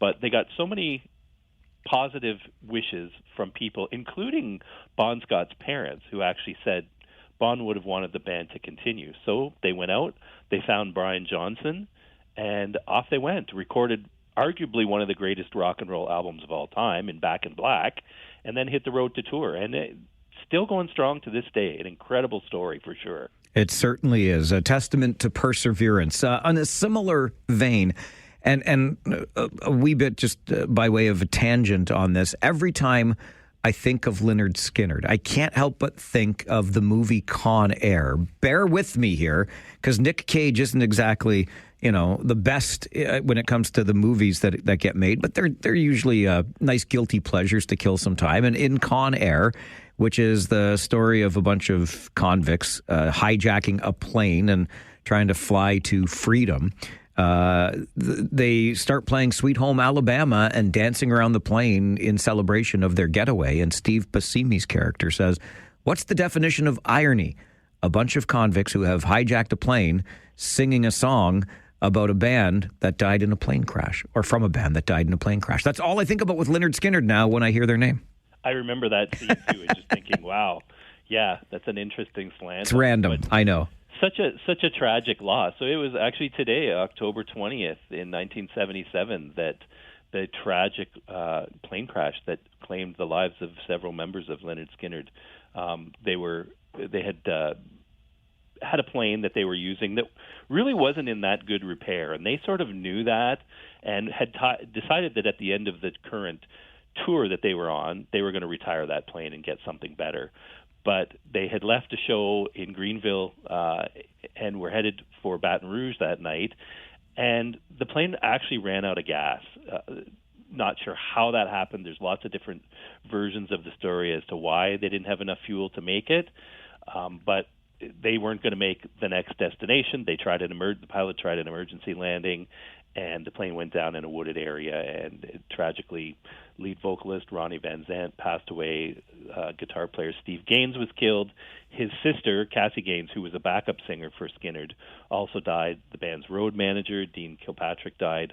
And everybody else that was on the plane was seriously life-threatening injuries. And it was touch and go as to whether Lynyrd Skynyrd would even exist as a band after that tragic loss. But they did move on in several different incarcerations in memorial of their fallen bandmates. So, yeah, really, really sad day. Who knew that on This Week in 1976, Toronto would be the place we last saw a rock icon? Absolutely. And Maple Leaf Gardens, no less. No kidding. It was the last show that The Who played at the end of their North American tour.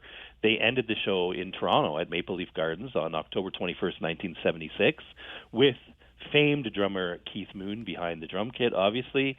And then just, a short time later, it was actually almost 2 years later, but Keith Moon would die of an overdose, and that was his last show live with The Who, and it took place right up the road in Toronto at the now defunct Maple Leaf Gardens. So a little bit of Toronto history for us in This Week in Music History. Absolutely. How do you feel about Bob Dylan? I feel as though he's kind of polarizing, Brian. Well, I mean, you can't argue the contribution that Bob made to popular music. Now, is he everybody's taste? No. I spin a Bob Dylan record occasionally, but it's not something that regularly shows up on my turntable. But, you can't deny the influence that he had and what he did for popular music. So, yeah, This Week in Music History, 1963, October 23rd, was the day he recorded The Times They Are A-Changin', which became Bob's signature hit. It was a song that probably defined the hippie generation in a lot of ways. And, it was, in his own words, a song with a purpose. And it was a social statement made by a young singer. He was only 22 years old at the time he recorded the song. And it just became this, this anthem for a generation of fans and music fans and people who were just sort of disenfranchised by what was happening in the world. A great song. I mean, The Times They Are A-Changin' has been covered by many, many bands. The Byrds, Billy Joel covered it. The Beach Boys covered it. I think Brandy Carlisle covered it recently. And in 2019, it was added to the National Recording Registry for being, quote-unquote, culturally, historically, and aesthetically significant. So that's pretty cool. And then, of course, there was the movie that came out a couple of years ago with Timothée Chalamet. Did you get a chance to see A Complete Unknown? It's funny you ask. Short answer, no. Extended answer, I want to. And it's on a list of so many musical biopics that I want to see. I came across, I think, was it called Susie Q? But it was about Susie Quattro the other day. I saw the trailer for that. I'm like, I have to watch this too. Like, so many good ones out there, but no, I'm yet to see it. That was on my list too. I still want to see the Susie Quattro one. But the one with Timothée Chalamet is really quite good. It captures that time specifically of, around the recording of The Times They Are A-Changin' in his early days. And I mean, I completely feel like he should have got the Oscar for that role because he was really, really good playing Bob Dylan. I don't know anybody else that could have pulled it off as convincingly as he did. See, I was, and I shouldn't say past tense because I am a Dylan fan, but over the years, and there was always the criticism, you can't understand what he's saying, he mumbles and this and that, but I thoroughly enjoyed the music. Highway 61 Revisited was my kind of go-to album, but after the movie, The Hurricane, with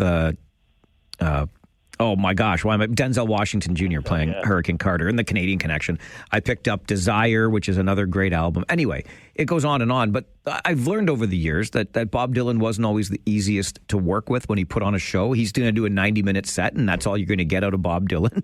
And then I saw him perform, at least I think it was him, but it was one of the worst shows I have ever seen in Toronto back around 2011, 2012 when he played Scotiabank Arena. And he was not only unintelligible, I don't even know if he was awake. It was a really, really bad show. Mark Knopfler, who opened on that show, was way better than Dylan that night. I was glad to see Knopfler, but anyway, it was a real disappointment. It kind of tainted me on my whole Bob Dylan experience. I've heard the same thing about Bob, that seeing him live is sort of a hit or miss thing. You're going to get nights where you're inspired and it's really, really great, and then other nights where it's kind of like, well, he wasn't on his game tonight. So I never did get the opportunity to see him. I really wanted to when he was touring with Tom Petty and the Heartbreakers, but couldn't make that work at the time, and I don't think that's going to happen again. So sadly, Bob Dylan, that's right, exactly. Factors into this week in music history. Musicologist Brian Allison joins us every Monday morning at this time to share this little trip down a musical memory lane with us. You know, it's a pretty special week on the Billboard Hot 100 chart. We'll tell you why, plus the reason that we played Baker Street to start the segment today as we continue this week in music history on the Mike Farwell Show this morning. This is 570 News Radio and Rogers TV.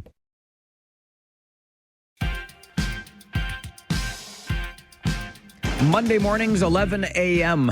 That's our time for This Week in Music History with musicologist Brian Allison, who's also got a Facebook page of the same name, This Week in Music History. Be sure to join the group and follow along every week, these tidbits in music history. Let's go back to This Week in 2000, Brian. I knew George Michael was the lead singer of Wham. I didn't know he was such a big Beatles fan. Who isn't a Beatles fan? Good point. Yeah, George made a big purchase in 2000 on October the 22nd. So he paid £1.45 million. So you got to do the conversion there, which is probably close to $3 million Canadian, for the Steinway piano on which John Lennon wrote Imagine. Incredible piece of music memorabilia. And George's quote at the time, which I kind of enjoyed, was, "I know that when my fingers touch the keys of that Steinway, I will feel truly blessed. And parting with my money has never been much of a problem. Just ask my accountant." That's a great quote. It was interesting that the two people that he outbid for that piano in the auction, Robbie Williams wanted it very badly, and Liam and Noel Gallagher, the guys from Oasis, also were bidding fiercely to get that famed piano that John Lennon wrote Imagine on, and George Michael was the winner. So his estate, I believe, still owns that piano. I was trying to get information on if it was ever sold after George's untimely passing, but I think it's still owned by the estate.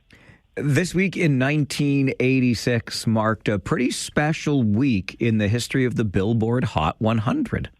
Girl Power, before there was Girl Power by the Spice Girls. Exactly. Yeah, it was 1986, and it's almost hard for me to believe that it was 1986 by the time the stars aligned and this actually happened. But for the first time in the history of the Billboard Top 100, the top three spots on the chart, 1, 2, and 3, were held by female solo acts. That had never happened before, which I find incredible. That is incredible, quite frankly. That was the date that it finally happened. So number 1 to 3 were Cyndi Lauper's True Colors, captured the number 1 position. Tina Turner came in at number 2 with Typical Male, and Janet Jackson came in at number 3 with When I Think of You. So go girls. That was a pretty awesome record. Is it terrible that I don't remember Typical Male by Tina Turner at all? I think that's pretty terrible.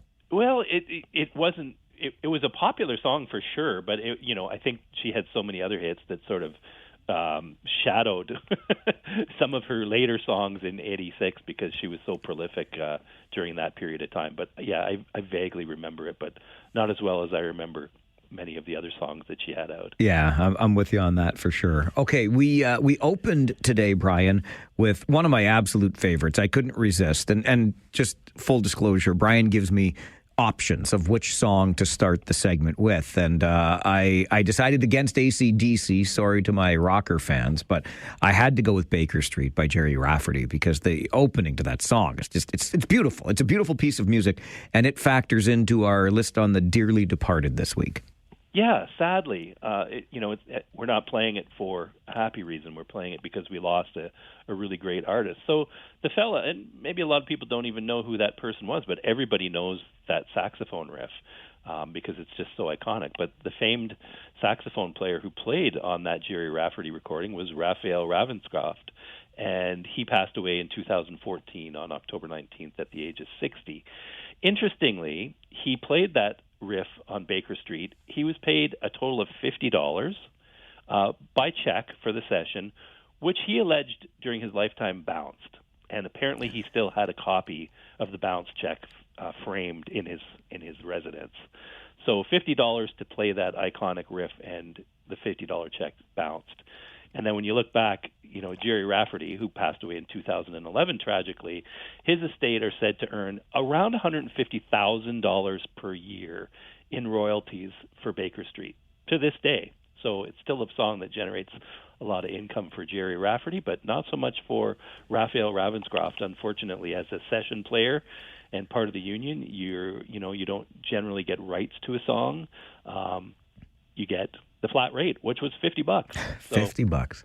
That's a bargain. It certainly was. All right. And before we let you go today, not this week in music history, although as of next year, we'll be talking about 1 week ago on This Week in Music History, because last week we lost Ace Frehley, who had been the lead guitar player of those Knights in Satan's Service, KISS. Oh, the Knights in Satan's Service. You had to play that card. I did play that card. I'm sorry. I know. I have so many great stories because I was KISS for me they were a transition from my parents' music to my own music. When I started to acquire some KISS records at the tender age of 6 or 7, this was not John Denver or the Carpenters. This was something that, my parents hated, which is kind of the point of rock and roll music. It's supposed to be generational. But yeah, just a really sad loss. Ace Frehley was one of my first heroes, and I have this memory of me at about 7 years old, and I'm standing in front of a mirror in my bedroom, and I'm miming to Black Diamond, a song by KISS, using my dad's old banjo, because that was as close as I could get to a Les Paul, and just wishing that my mom had some clown white and some silver makeup in her drawer of Avon products. She did not. But in my mind, I was Ace Frehley in those moments, and it was sad to lose Ace last week. Also, one of the last, believe it or not, bands from the 1970s who still had all of their original members still alive. Technically, and they have done reunions, but they could have done another reunion because everybody until last week when Ace passed away was still living.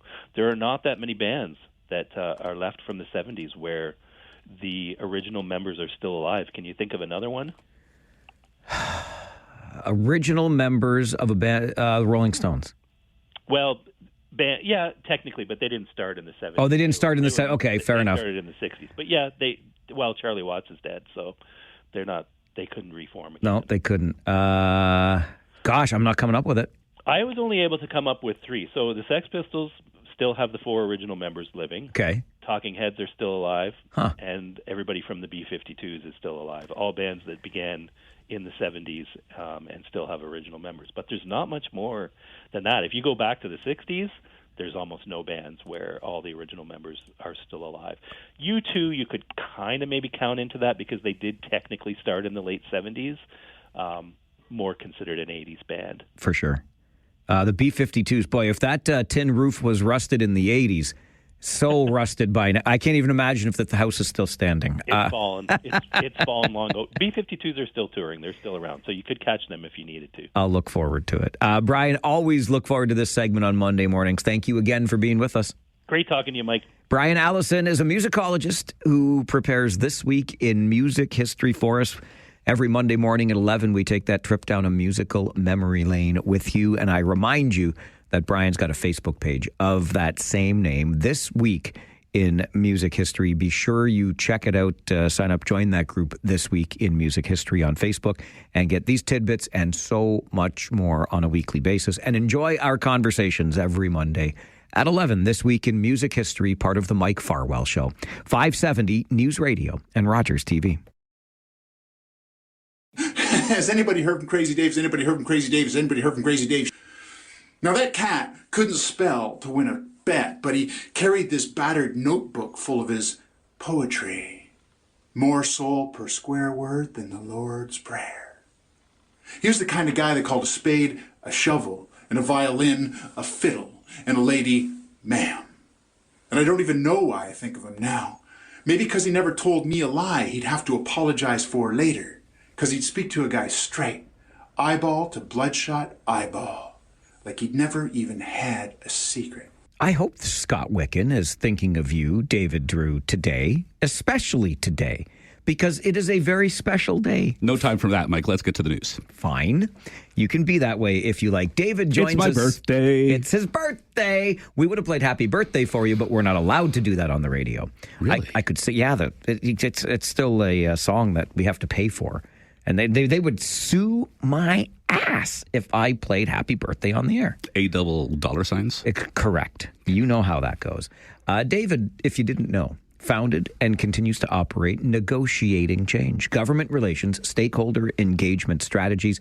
He comes to his work very honestly, spending time as a staffer with the Conservative Party of Canada. Joins us every Monday morning, 11:30 for Drewe's Views. You confused me already, though. Dimitri who? Dimitri Soudis. Oh, Dimitri Soudis. Who wrote an op-ed in the Toronto Star last week, which, speaks for itself. I actually agree with most of what he wrote. What I really disagree with, though, is Althea Raj in the Toronto Star positioning this as the voice of Stephen Harper. When Harper conservatives go after Poilievre, he has a problem. And it's like, okay, you introduced me just now as a former conservative staffer. I did, because you are. I am. Okay. But I have expressed some sympathy for Mark Carney lately. You have. And I'm glad you introduced me as a former conservative staffer because, people should take my words with a little bit of skepticism and knowing where I come from and what my biases are. But Althea Raj positioning Dimitri Soudis this way would be like me coming up here and describing Jody Wilson-Raybould and Bill Morneau as close Trudeau confidants. Okay. It actually was true once upon a time. But certainly not by the end of the time. And certainly not now. Right. And that's the Dimitri Soudis comment. Oh, she's tying him to Stephen Harper when Stephen Harper fired him, and that was their last contact. And the last election campaign you remember Dimitri being involved in was his wife running for the Liberals. So, again, I agree with a lot of what he said. Okay, so... But the way it's being positioned as he is speaking for the former prime minister to give him false legitimacy, and Althea Raj knows better. Just like I would know better if I came in here and said, yeah, close Trudeau confidant, Jody Wilson-Raybould. Be nice now. I like Althea. She does good work. She does do some good work sometimes. Some good work? Okay. Well, no, but honestly, this is the case in point. She is smart enough to know, and she has been around long enough to know the history of Dimitri Soudis. I just this was not an accidental error. She is smart. So again, people will be wondering about my angles. This was not ignorance on her part. I'm wondering about her angle. All right. That's why I like her work, because she's smart that way. I love her on the At Issue panel. If I'm being honest, Chantal Hébert is my favorite, but I'm just going to get away from that. My bias showing here, I pay very little attention to the Toronto Star. So a little more on what Dimitri Soudis had to say. Basically, distancing himself from Pierre Poilievre. Is that the idea? Yeah, the tone of Poilievre, where he was like calling the RCMP leadership despicable. Right. Which I'll just say this much about. I don't think that was an accidental phrasing or an accidental line by Pierre Poilievre, but I really don't think he meant to say it in the present tense. Because when he came back to defend it, he seemed absolutely ready, but he was laying it all at the feet of former Commissioner Brenda Lucki. And he phrased his initial thing about is despicable. So, Okay, I got you. And thanks for the background on that. I like your headline about Team Canada collapsing, because I'm fascinated by even an idea of Team Canada, given our federation in this country, David. I find the notion, quite frankly, of any Team Canada now, in the past, or possibly in the future, to be almost laughable. We are 13 distinct entities, territories and provinces. Oh, we are. Yes. And, frankly, I think Northern Ontario and Southern Ontario have a completely different political culture. Great just point. Like Winnipeg versus the rest of Manitoba quite literally have different cultures. Interior BC versus Vancouver. But we did have, right after Canada's not a real country, you guys should become the 51st state, an incredible amount of team spirit. And at that point, I was saying, no, this threat is existential to us, so we do have an advantage. And I don't know whether it's just that the horrible rhetoric from the South has died down a little bit in terms of 51st state stuff, or if Mark Carney is not communicating with the premiers as well as he might. But we now have David Eby very clearly drawing lines in the sand over the pipeline, whereas before it was, well, I'm not seeing a case for it. Now he's vehemently against it.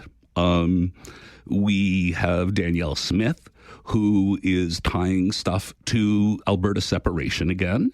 We have Doug Ford, who, first of all, is calling for the Prime Minister to start hitting back, which might just be a tactic between the good cop, bad cop, two of them. But the way he ended that statement was saying, well, maybe the Prime Minister knows something I don't. And the idea that the premiers, or just the Premier of Ontario, the biggest province and the largest economy in the country, are being left out of the details on this, that's where you start wondering, like, maybe Team Canada's falling apart because they don't know what's going on enough, or maybe it is just that the shiny pony has moved along and we're all distracted by the keychains over there that are being jingled. I don't know what it is exactly, but we are reverting to our traditional Canadian norms of our petty fiefdoms and Team Canada, whatever. I'm glad you used the phrasing good cop, bad cop when talking about Premier Ford and Prime Minister Carney, because I have heard Doug Ford referred to as Paul Blart, mall cop, since the story that he shared. Yes, I should not have said that to you while sipping a coffee, but I kind of chuckled when I read it. I didn't make it myself. I heard somebody else make the reference. I thought it was humorous. Don't shoplift if Doug Ford is at the same big box store. So I'm loving so much around this because at first the story comes out and people didn't believe it. I know. And just the lengths they were going to, well, if this, then this, then this. And then like the Toronto Star gets a hold of the Home Depot manager who verifies pretty much everything. And this is the interesting part to me, right down to verifying that the Premier physically threatened this individual. Would it not be amazing if this kid was not some homeless theft, but had some rich lawyer dad with a Muskoka's cottage, and they went after the Premier for uttering threats and physically assaulting this, I don't know, was it a youth? I'm not quite sure. I'm not certain either. But that was just the one thing I looked at it as I'm hearing the Premier speak. I'm just thinking, how many crimes has he just confessed to?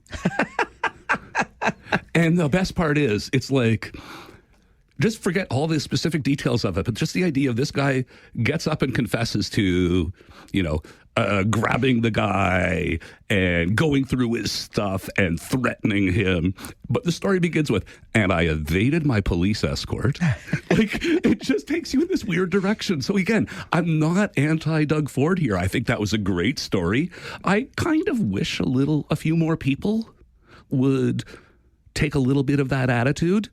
And, it's one thing when you're his size. Like, I don't encourage you to do it. I don't encourage me to do it. But I just do think there is a little bit more of, you see something wrong, you do something about it, as opposed to saying, not my problem. So. Yeah, I mean, I want that to be the case, too. I worry about the path that sends us down because, anyway, I think that's an aside. What I love most about this is how it works so well. It lathered up the opposition who insisted the story was false. I believed it from the get-go because this is very much on brand for Doug Ford. And this is, you know how I knew that I believed it? Because it involved his truck. All the best Doug Ford stories involve his truck. He'll drive down in his truck to get us the COVID vaccine. He's driving around Toronto during the snowstorm, shoveling people out in his truck. Like, when you say on brand, it's like, well, of course he was in his truck at the time. Of course he was. On brand Premier Ford. All right, finally, we're a couple weeks away now. We're getting awfully close to the delivery, the long-awaited delivery of the federal budget. I'm hearing more and more, and I'm not sure they're just sabers being rattled, David. I'm hearing more and more conversation about this becoming a confidence motion and bringing down the government. I can't imagine that happened so soon, but who's back in this document? No one yet. No.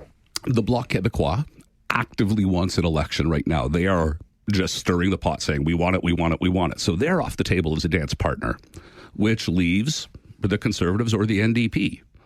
And I don't think the Conservatives want an election at all right now.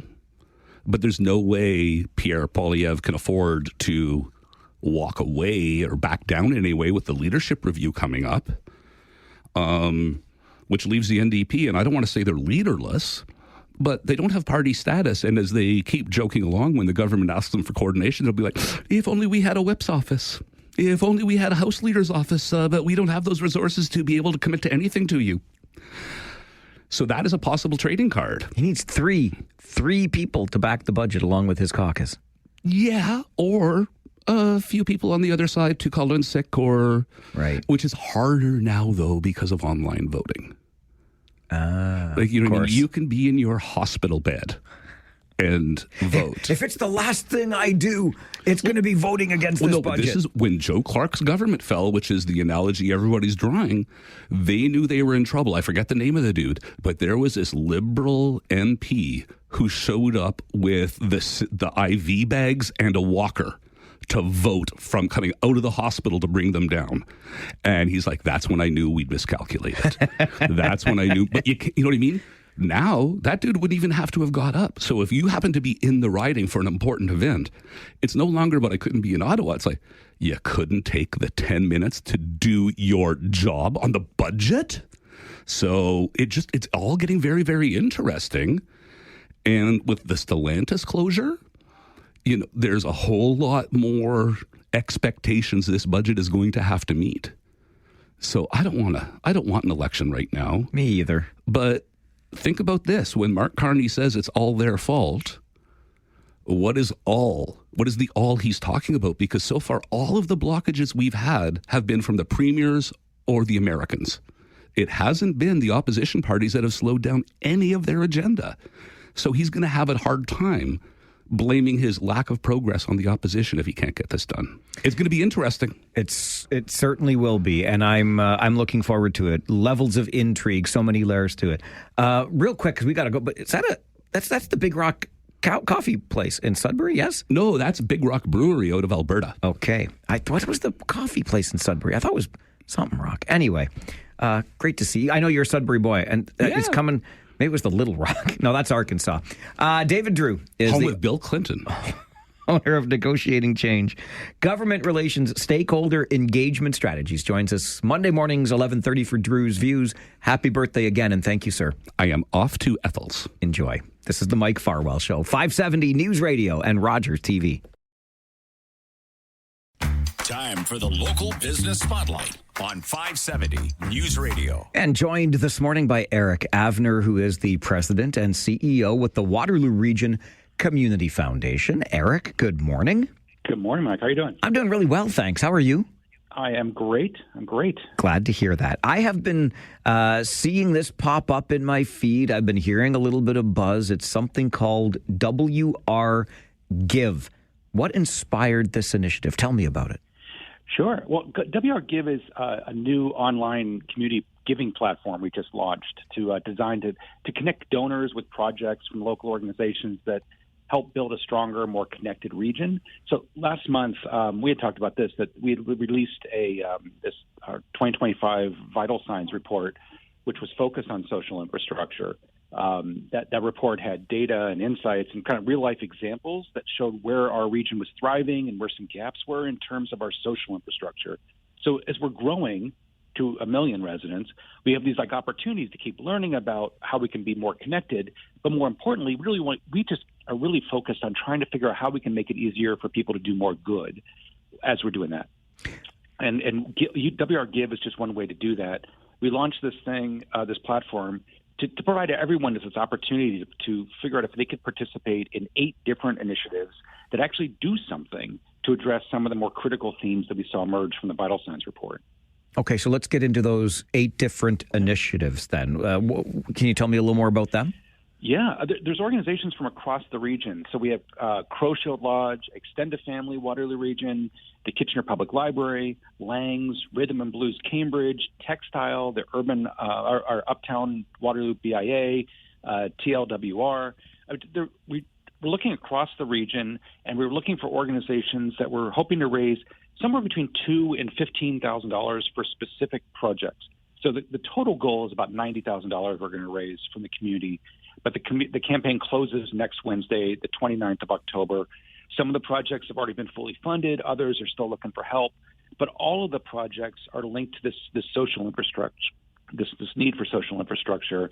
So, for example, there is one of them that's an urban garden in Uptown Waterloo. Another is a youth hub in North Dumfries. Another is the Kitchener Public Library that wants to embed Indigenous-centered decision-making across their organization.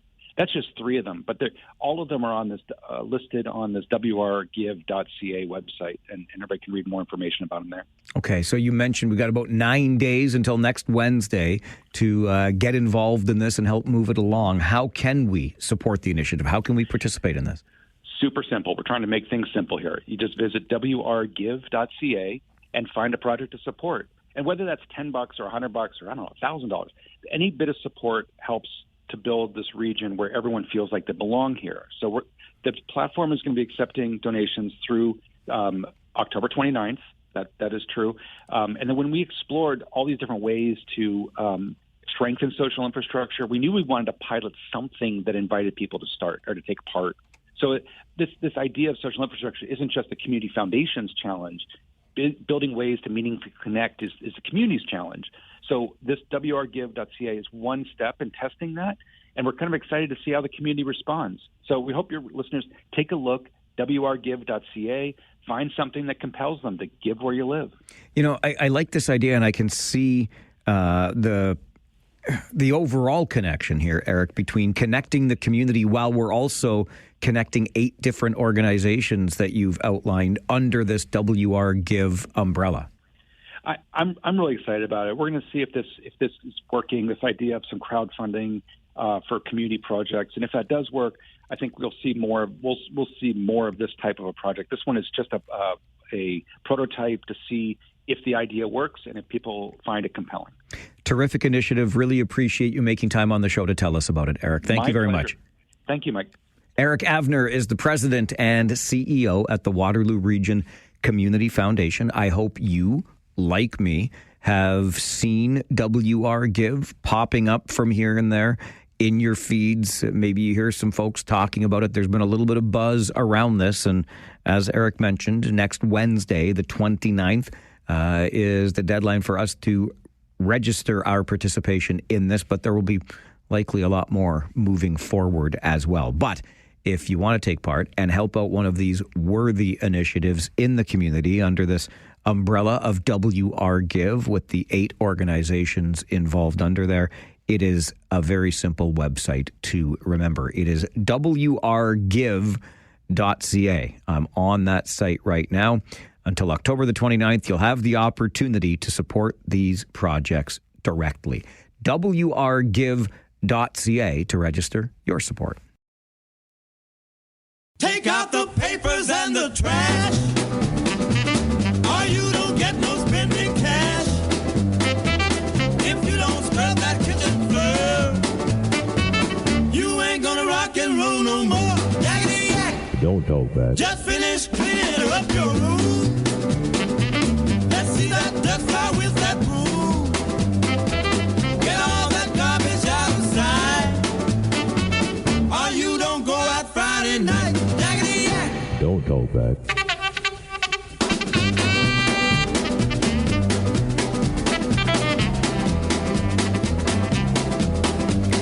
Okay, that's what I get. That's what I get.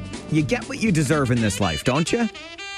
Okay, I'm not sure we always believe that because we wish karma usually on other people or we think karma's happening to us, but when we wish it, it doesn't seem to come through. But this, I'm gonna stick with it to start off rant or rave today. You get what you deserve in this life. So I went on my phone during that update from the 570 News Center, and my beloved sent me a reel on Instagram from our good friends at Kiss 92.5 in Toronto. I say our good friends because the morning show there with Roz and Mocha, I have a wee bit of a radio history with one of those two. And boy, we had a great time together. Mocha used to work in this town. I used to work right alongside him, and we had an absolute blast. I love watching him and his continued success in Toronto, right where he belongs. He's an immense talent. And one of the other members of that show The reel I just watched that my beloved sent me was at Rogers Centre before the game yesterday, and he was interviewing what did the internet call him? Cartoonishly jacked or cartoonishly muscular guy behind home plate at the Blue Jays games. So this takes me to the place of my rant to start rant or rave today, because when I came to work this morning, all they were talking about in the newsroom was the other cartoonishly muscular guy behind home plate. I'm like, hang on. No. Hard no. You must stop now. Do not pass go. Do not collect 200. No, God, please, no. I saw cartoonishly muscular guy first, like the original long-haired freaky dude. And I finally, after several games, I said to my beloved, have you noticed this guy? See, when we watch the Blue Jays now, and like you, we're watching them every ding-dang day because this is exciting stuff, we're always looking for Geddy Lee, first and foremost. And then my beloved's noticed sequin jacket guy, who's always back behind home plate, too. Like, home plate grandma is a distant memory at this point. So we're always looking for Geddy Lee. She's always looking for sequin jacket guy. And I'm like, no, what about that guy, though, that's, like, jacked beyond belief sitting behind home plate? And so finally, I point him out, and I go on the internet to look him up. And, of course, the internet has already had a field day with him. And there was some guy on a podcast that had him on as a guest. It's fine. His name's Dean, apparently. But last night, did you see last night?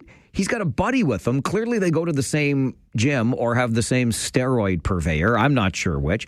But the other guy, and this other guy, the new jacked guy, is all that my colleagues in the newsroom today were talking about when I got to work. I'm like, no, don't talk about the new guy. The original guy was overshadowed by his buddy. And the new guy, he was trying too hard. He didn't even have sleeves on. At least original freakishly jacked dude behind home plate puts on a jersey and he can bulge out of the jersey, looks a little bit more normal. The guy he had with him last night, come on with your coming on. Like, I'm not even sure those were real arms, but he made sure you could see them because he went sleeveless. And then that's all the people in the newsroom are talking about.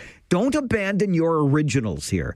I'm loyal to original jacked guy behind home plate for the Blue Jays, not this other imposter. I don't know why Dean, original jacked guy, brought new jacked guy without any sleeves to the game last night. This tangent brought to you by my beloved, who sent me a reel on Instagram, and I foolishly looked at it during the news update. There you go. That's the rant I'm going to start with today on Rant or Rave. But every Monday from noon until 1, we open the phone lines so you can do that very thing. It can be as ridiculous as my rant, or it can be something far more serious. It's up to you. Rant because you're upset about it. Rave because you're happy about it. And maybe we can just rave for the next 51 minutes about Game 7 tonight, because the Blue Jays, some way, somehow, this same Blue Jays team that started the season so poorly, and by June, we were wondering if we're going to break up the whole team, if they're going to get a contract signed for Vladdy and Bo and all this other stuff. And here we are, one game, winner take all away from the World Series. Come on. That's pretty exciting. 519-570-2545. Star 570 and 1-800-570-5715. Let's go to the phones and start with Mayor Jake this afternoon. Your worship, good afternoon. Mike, how are you now? I'm good, and you? Not so bad, thanks. I got a rave for you. Okay. I can't believe that nobody jumped in when Solars got knocked over in the net. Brandon Carlos should be embarrassed with himself. That interview afterwards where he said, well, I saw the ref's hand go up, but I didn't want to ruin the penalty. Listen, you donkey, you still lost the game. There's no toughness. Like, where's our captain? He's nowhere to be seen ever on the ice. Anytime there's any sort of conflict, he stands in the back, gives the guy a hug, maybe a kiss on the helmet. Like, I'm so sick of watching these guys in the same broken record every year. Oh, well, you know, we should do this better, and we have to do this better. You know what? Why don't you take a playbook, teams that have won in the last 10 years, add some grit, stop bringing in these washed-up goons that can't even skate. Like, what is this Ryan Reeves signing? And you bring in Wayne Simmons, who actually is one of my favorite hockey players of all time. You bring him in when he's too late. And my rave is the Blue Jays. That's a team that has heart, that has a story behind it, has the whole country behind them. I wish them nothing but the best tonight. Go Jays, go. Thank you, Mayor Jake. Excellent use of donkey. You must be referring to the game on Saturday night, Leafs, Seattle Kraken. I missed it entirely. I didn't even see the score till Sunday morning. I was out Saturday night. I'll give a rave to the Boys and Girls Club of Brantford. Invited me down to be a part of a fundraiser they were doing. We had ourselves a good old-fashioned hoot at this fundraiser. Brantford, you know what's what when it comes to having a good time on a Saturday night. So I was oblivious to all things sport, but I have heard some of the buzz about Anthony Stolarz and his post-game interview, talking about standing up for himself and kind of indicating that he could have used a little more support from his teammates in that game. So I didn't see it, but Mayor Jake, I'll take you at your word. And on that point, where's your captain? Let me say this. And no, I'm not going to pick on Austin Matthews, my favorite player in the world, but I am going to acknowledge another one of my favorite players in the world who just so happens to be the captain of the Kitchener Rangers. The Kitchener Rangers got their behinds walloped on Friday night in front of more than 7,000 fans at the Kitchener Memorial Auditorium by the London Knights. If you were there, you know it was a tough night at the old office. A lot of people left early. I think there were 2,000, maybe 2,500 left in the building by the time it ended, 6-1 in favor of London. So what does our captain, one of my favorite hockey players in the world, go and do? On Sunday, in the rematch in London, I see our captain, Cameron Reid, having a little chat with Henry Brustevich of the London Knights before the game even starts. It's the pregame warm-up, and they come to center ice. And this was right in front of a linesman. And there's a little chat, and there didn't seem to be much more than that. It lasted just a few seconds. The linesman didn't get in the way, whatever. A lot of times, if you see that before a game starts, it's a couple of tough guys talking about what they're going to do to each other when the game starts, and the linesman will get in the way and move them apart. But this didn't happen. It was just Henry Brustevich on the London side of center, our captain, and one of my favorite hockey players in the world on the other side of center. They have a little chat. They go about their business. The game starts, and about 30 seconds into the game, what happens? Cameron Reid and Henry Brustevich drop the gloves. Our captain, Cameron Reid, setting a tone for the game, saying, hey, we're here to play today.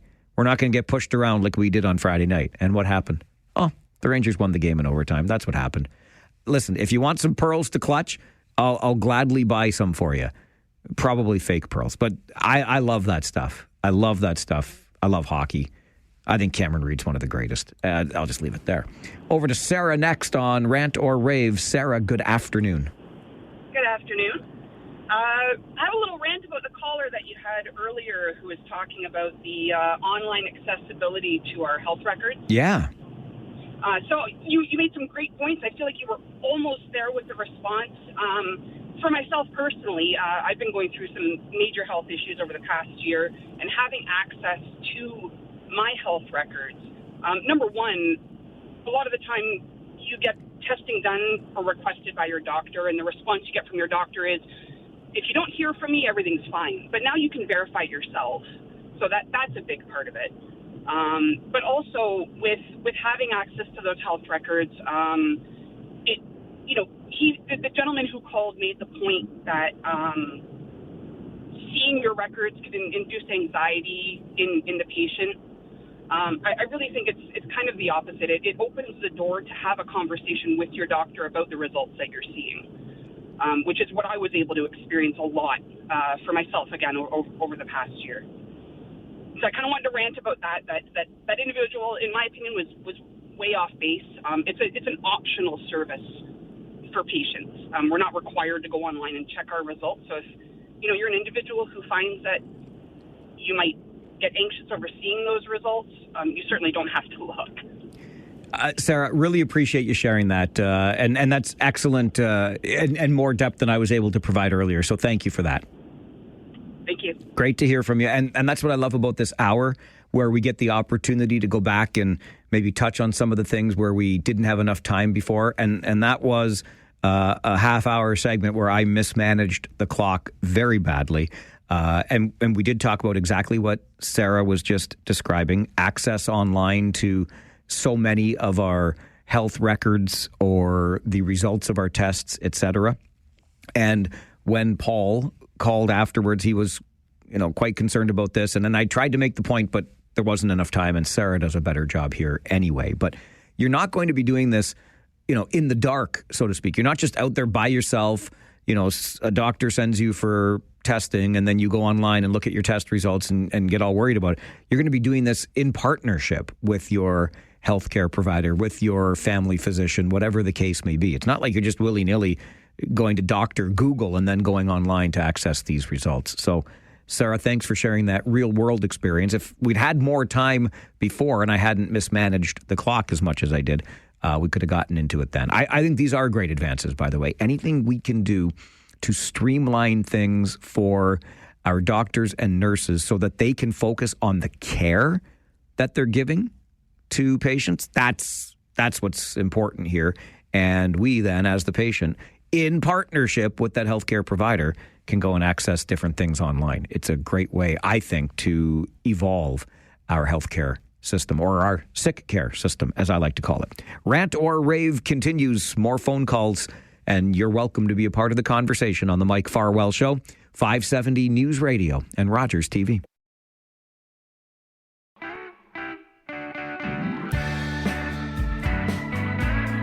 Each and every day between noon and 1, we open the phone lines to make way for you. Your thoughts, your opinions, your concerns. On Mondays, it's what we call Rant or Rave. You rant because you're upset about something. You rave because you're not. You want to sing someone's or something's praises. Right back to the phones we go. Teresa, good afternoon.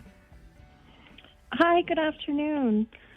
Thanks for having me on. I wanted to touch base on, I listened to both Eric Bolton's interview on the 18th, and then I listened to Adam's today. And I noticed a statement that Eric Bolton had mentioned that Adam was putting words into his mouth and that they had never chatted about things getting out of control. I beg to differ, as I was in the council meeting for the Integrity Commissioner's report, and I sat in front of Eric Bolton and his husband, and I clearly saw Adam come over to shake Eric's hand and state that what he had said before still stood, and that he's wished that they had spoken sooner, that could have avoided this whole thing, and Eric was in agreement. And I can state that what Eric is saying, that never happened, is an incorrect statement, because I very much witnessed it, and I also have other people that heard the same conversation. I wanted to state that I am somebody that supports Adam. I support free speech, and I support healthy debate. And what happened to Adam went far and above that and was taken completely out of control. And I think that possibly Eric needs to reel it back a little. What did you think, Teresa, when you saw this meme posted by Councillor Cooper last winter? I saw the meme. I also know Adam, and I've known him for many, many years. The meme to me was about pronouns. It was about the they-them controversy. And I know, having friends with children in high school, that there is almost an epidemic in some ways. Some of them feel that they can't say anything because more and more people are becoming they-thems. And why do you call it a they-them controversy? Why? Because I know in speaking to teenagers that they feel that they can't say anything against it, because then they would be marked as homophobic and transphobic, and that they are completely against the whole LGBTQ community. And that's not true. That's not true at all. I would say that in today's society, that's way more accepted than it has been in many, many years. And that I think most people it doesn't matter. But with the they-thems, it seems that if you get someone's pronoun wrong, they can literally attack you, because they're not a he or they're not a she, even though that's how they may be presenting themselves. In this case, though, of course, it wasn't about getting pronouns wrong, right? It was about sort of telling people that use they, them pronouns that they're going to have to give those pronouns up and go back to him or her. Correct. Right. So it's not about getting the pronoun wrong. It's No. essentially saying, are you saying that they, them pronouns are wrong?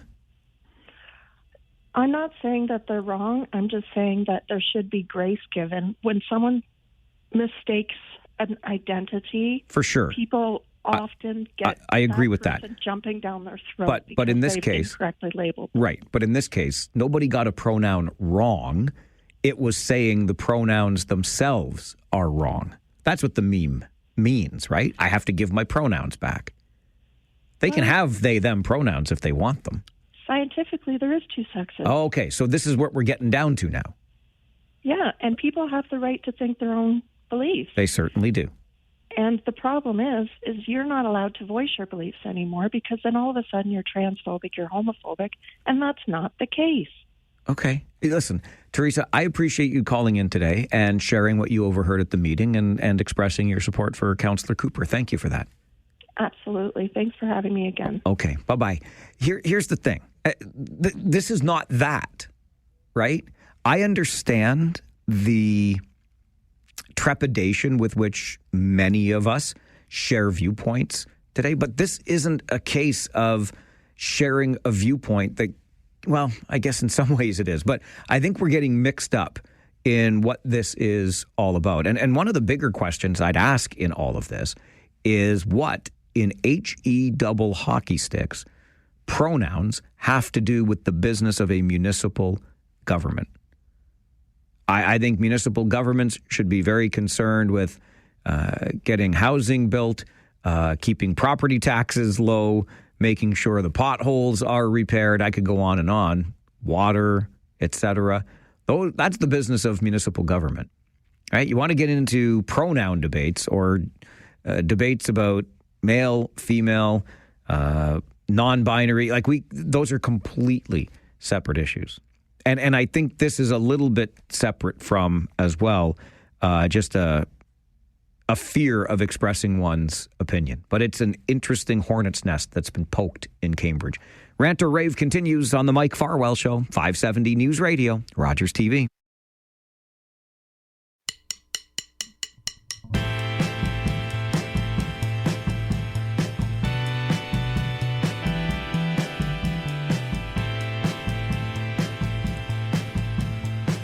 On Mondays, the Talkback Hour is for rants and or raves. You rant because you're upset about something. You rave because you're not. You do either of those things with one phone call to us. You make the call, we'll answer. Andre, you are next. Good afternoon. Good afternoon, Mike. Happy Monday for sure. Happy Monday for sure. Yeah. You were right about the Kitchener Rangers. UC Oakes did steady and the defense, and I'm just have a rant also for Grant, who said we should fire UC because every time something goes down, the GM or whatever, but it doesn't work that way. And so I'm very, very impressed of our team, of our defense. My other one is what we talk about, I think it was Thursday or Friday, about the London Knights. I was a little bit iffy about it, but you're the pro. You were right. They showed their heart. They showed their skills in London. My last one, Mike, is I fall asleep this morning. It's like I kind of like... Wait a minute. You fell asleep listening to my show? Yeah. That's Andre, I'm going to go home and cry. What? My show bored you? No. I heard something about the Highway 7 in 2027. What's going on, Mike? No. Okay. Andre, you're just trying to get me fired up. I know you are. I'll tell you what's going on. There's a bunch of hot air being blown, but allegedly a bridge over the Grand River, for which all permits have now been received, the construction of said bridge could start in 2027. And that bridge would be a part of the new Highway 7. I'm just going to leave it there. This is nonsensical. It just forget it, okay? But we will keep our eyes, because 2027, I'm going to be around. I intend on still being right here complaining about the ongoing saga that is Highway 7. Along with complaining about that, let me complain about this, because Andre made reference to a phone call we got during Rangers talk after the Kitchener Rangers game on Friday night. I'll use this as an opportunity to remind you that we provide that service to you. The opportunity for you to get things off your chest after a Kitchener Rangers game. After every home game, Josh Piercy and I stay late. We take your calls. And if you've ever heard a sports call-in show, you won't be surprised that when things go against expectation, people will call that post-game sports call-in show and ask that the coach be fired or the players be traded or whatever. They want to, make a mess of everything. And Andre's right. Grant called, and after one loss, okay, it was the third loss of the season for the Kitchener Rangers, but anyway, after the loss, he wanted to fire the coach, who just so happens to be the reigning OHL Coach of the Year. No big deal, right? Anyway, what I would humbly ask of you is that you could save me from calls like that by calling yourself. So if you ever want to talk a little bit of sports, a little bit of Kitchener Rangers hockey, and we can do it any which way you like. We can do historical Kitchener Rangers hockey. We can be present day. We can talk about Memorial Cups, whatever. Then you should call. And then you can save me calls like that from people like Grant, who are just so fired up on Friday night. I would appreciate it. After every home game, Josh Piercy and I stick around to take your calls. We also take your calls during Rant or Rave. And George is here with one or the other. Hello, George. Yeah, hello there, Mike. How you doing? So nice to be back again. It's nice to be here.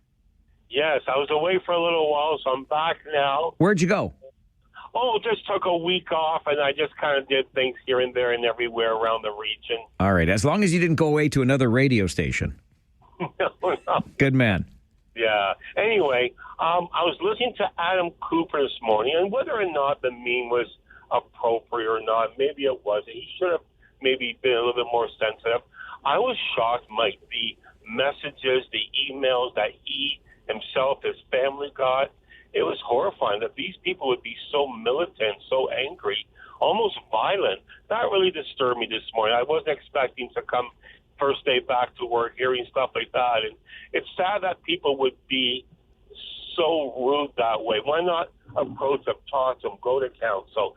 Can we improve the language? Can we improve this and that? So that really disturbed me this morning. I appreciate that, George. And it was the same story that Councillor Cooper shared during the meeting of Cambridge Council last week when this Integrity Commissioner's report was discussed. As far as that goes, I will simply say that we understand that actions have consequences. I'm not condoning the response in any way, but I think Adam, as he pointed out today in his conversation with us, also recognizes that the action of him posting that meme, they took my pronouns, now I have to live in reality, came with consequences. Consequences he certainly did not expect. But in this life, I think we understand that. Unless we're a high-risk offender out after serving our sentence and getting rearrested 24 hours later. Maybe that's the consequence, but how they got out when they're a high-risk offender, I'm not quite entirely sure of. But that's a bit of an aside. That happened in the region over the weekend. Let's get back to the phones on Rant or Rave with Scott. Good afternoon, Scott. Hey, how are you? Good. How are you? Good. I have more of a question rather than a rant or rave. How come you guys don't broadcast the Leaf games anymore? I didn't know we didn't broadcast the Leafs games. When did the game not air on Saturday night? Honestly, I didn't hear it Saturday. I didn't tune in Saturday. You must have missed it then. The last. Sorry, he's doing every Leaf game unless the Ranger night or what? Correct. I mean, I'm not in charge of that, but I would be shocked if that's not the case. And in fact, now that I'm thinking, when I came home from Brantford on Saturday and I flipped on our station, I think the Leafs coverage had just ended because we jumped into the next programming at kind of a weird time. So I'm certain we had it on Saturday night. So yeah, that would be the case. Unless there's a Rangers conflict, you're going to hear Maple Leafs hockey. All right. So okay. If they're Ranger and your game, your guys broadcast the Rangers over the Leafs. Correct. Okay. Okay. All right. And do me a favor, Scott. If I'm wrong, call me and let me know. All right. Okay. Thanks. Bye-bye. Appreciate that. And I'm going to keep my ears on it too. But yeah, I'm sure we carried that game on Saturday night, and I'm going to continue to carry AM Austin Matthews on AM radio in the AM morning part of the day, because that's what I do after Leafs wins. Because when the Leafs win, Austin Matthews almost always scores. So there you go. Toll free Jay, rant or rave to you. Good afternoon. Question: how many points does Austin have now in his career, Austin Matthews? I haven't the foggiest. If you can check, I would really appreciate that. Okay. Also, I wanted to say what a blessing the NFL is, because the NFL is a blessing? Well, if you watched last Pittsburgh-Cincinnati, that was a masterclass football game. No. Pittsburgh lost that game. But it was really, the game... No. I mean, no. I like defense, Jay. I understand. But it was really just nice to see two older players, like senior quarterbacks. Yeah, they were senior, all right. Oh, yeah. All right. But hey, Jay, here's something. You want to know something? Sir. Austin Matthews, 733 points. Thank you for the help, sir. You're welcome very much. What did I do before Google? Like, I would have had to, find a newspaper with the career statistics of Austin Matthews. Anyway, we were able to type and talk. 405 goals, 328 assists for a grand total of 733 points in 635 games for the greatest hockey player in the world today, Austin Matthews. Tracy, you are on Rant or Rave. Good afternoon. Good afternoon. I've got a rave and kind of a plug at the same time for plug away. A charity I just found out about in Kitchener called the Pregnancy Centre. And they're doing a drive from the month of October till Halloween to diaper our city. So, like, talking about our most vulnerable people. It's infants, babies, and they're trying to raise money or, like, donate a bag or a box of diapers. And I just found out about them this year, and I think they're pretty amazing that this is what they do. They help parents who are parenting in crisis and minimum wage parents who just can't afford, baby formula and diapers. So didn't know they were in our city. Apparently they've been in Kitchener for ages and ages, and they're for the whole region of Waterloo. And this is the month that they do their big drive to donate diapers to babies who need something. All right. Is there a way, should we just Google the Pregnancy Centre? Do you know how we can? Okay, perfect. I love the plug. Google the Pregnancy Centre in Kitchener, and they're good people. Tracy, I know, in fact, that they are, and I appreciate you plugging that. Thank you. Awesome. Thanks. All right. Enjoy your day. I'm pretty sure the Pregnancy Centre was the Shore Centre prior to a name change, rebrand, whatever you want to call it. And there are myriad agencies doing great work in this community, and I'm always happy to learn about another one. So let's diaper the city with the Pregnancy Centre. Google away. In fact, I'll do the same during this commercial timeout and direct you directly to their website, but we'll diaper the city during their October fundraising drive. Rant or Rave continues on the Mike Farwell Show, 570 News Radio and Rogers TV. Okay, our Pregnancy Centre in Kitchener, different than the Shore Centre. Sorry. Shore Centre used to be Planned Parenthood, then became Shore Centre. Still operates as the Shore Centre on King Street East in downtown Kitchener. The Pregnancy Centre, though, which Tracy called about a moment ago, also in downtown Kitchener on Francis Street. And you can learn more about them by going online to pregnancycentre.ca.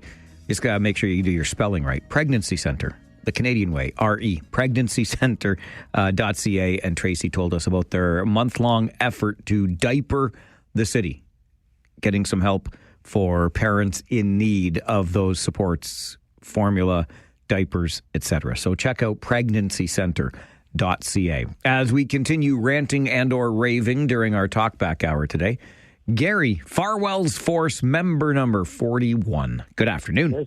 Mr. Farwell, how are you, buddy? Mr. Gary from Guelph. I'm great. I'm great.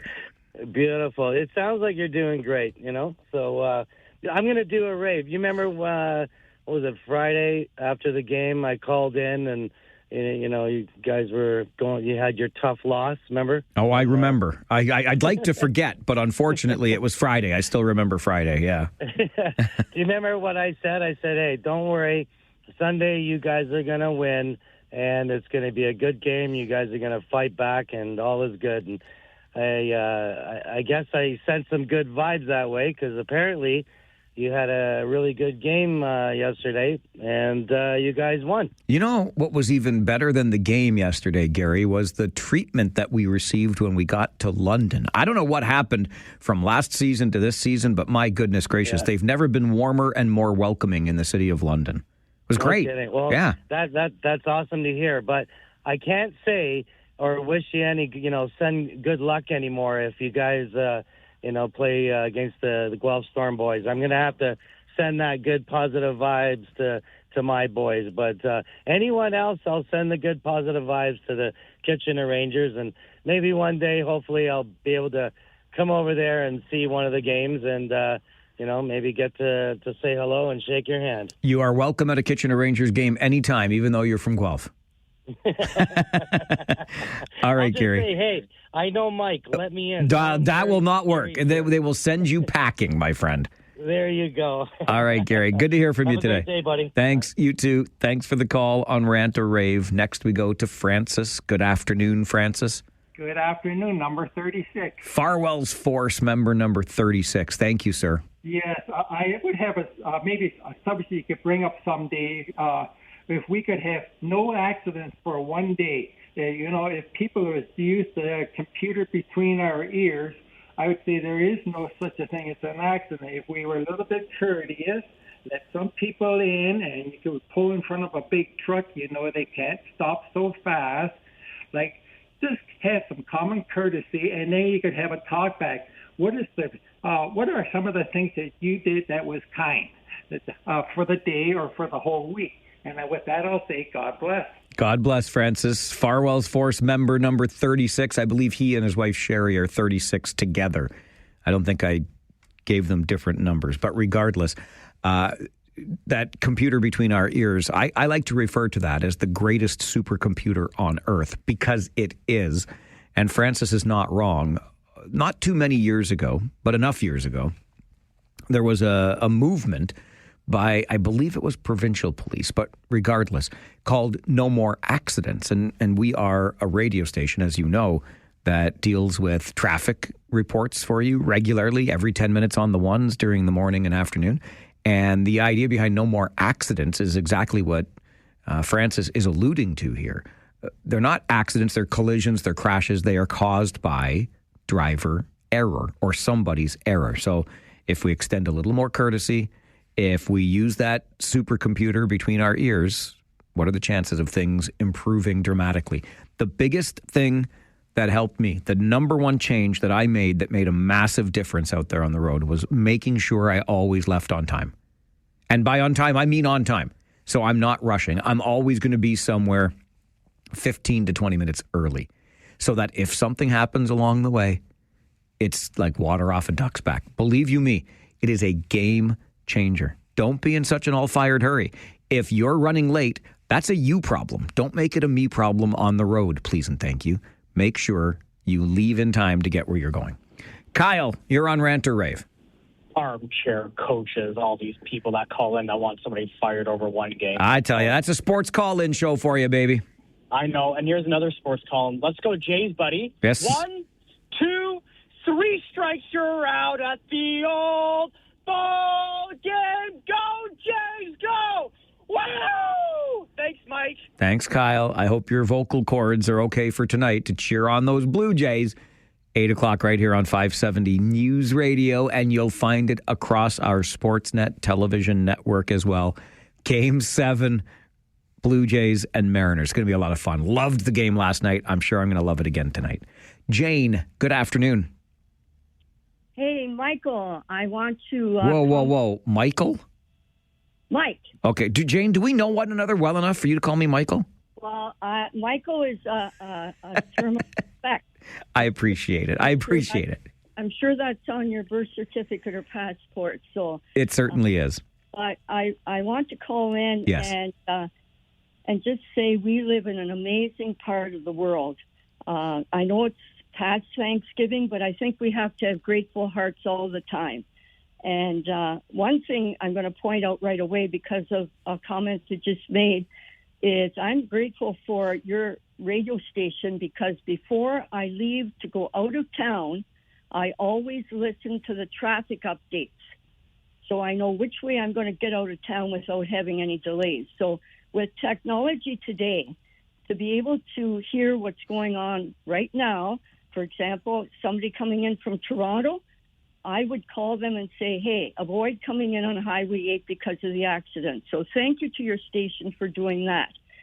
The other thing I want to say is I haven't been at Concordia Club for Oktoberfest for quite a few years, but a friend invited me to join her and my other group of Easy Riders at a table in the building. And I just want to say, when I'm sitting beside my group and then across from me are two young ladies who've come here from Iran and are working and investing in the community, and then a student beside me who's from Kitchener-Waterloo but studying in Sudbury brought some of her friends from Sudbury.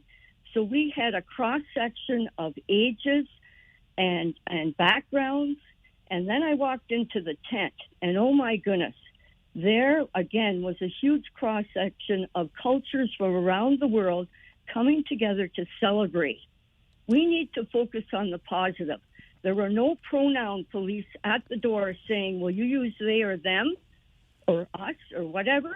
No pronoun. There was a police presence, but they were on the sidelines. All right, Jane, I'm fresh out of time. I got to run. Yeah, so thank you. Thank you. All right, listen, reasons to celebrate. Jane's going to leave us on that note today.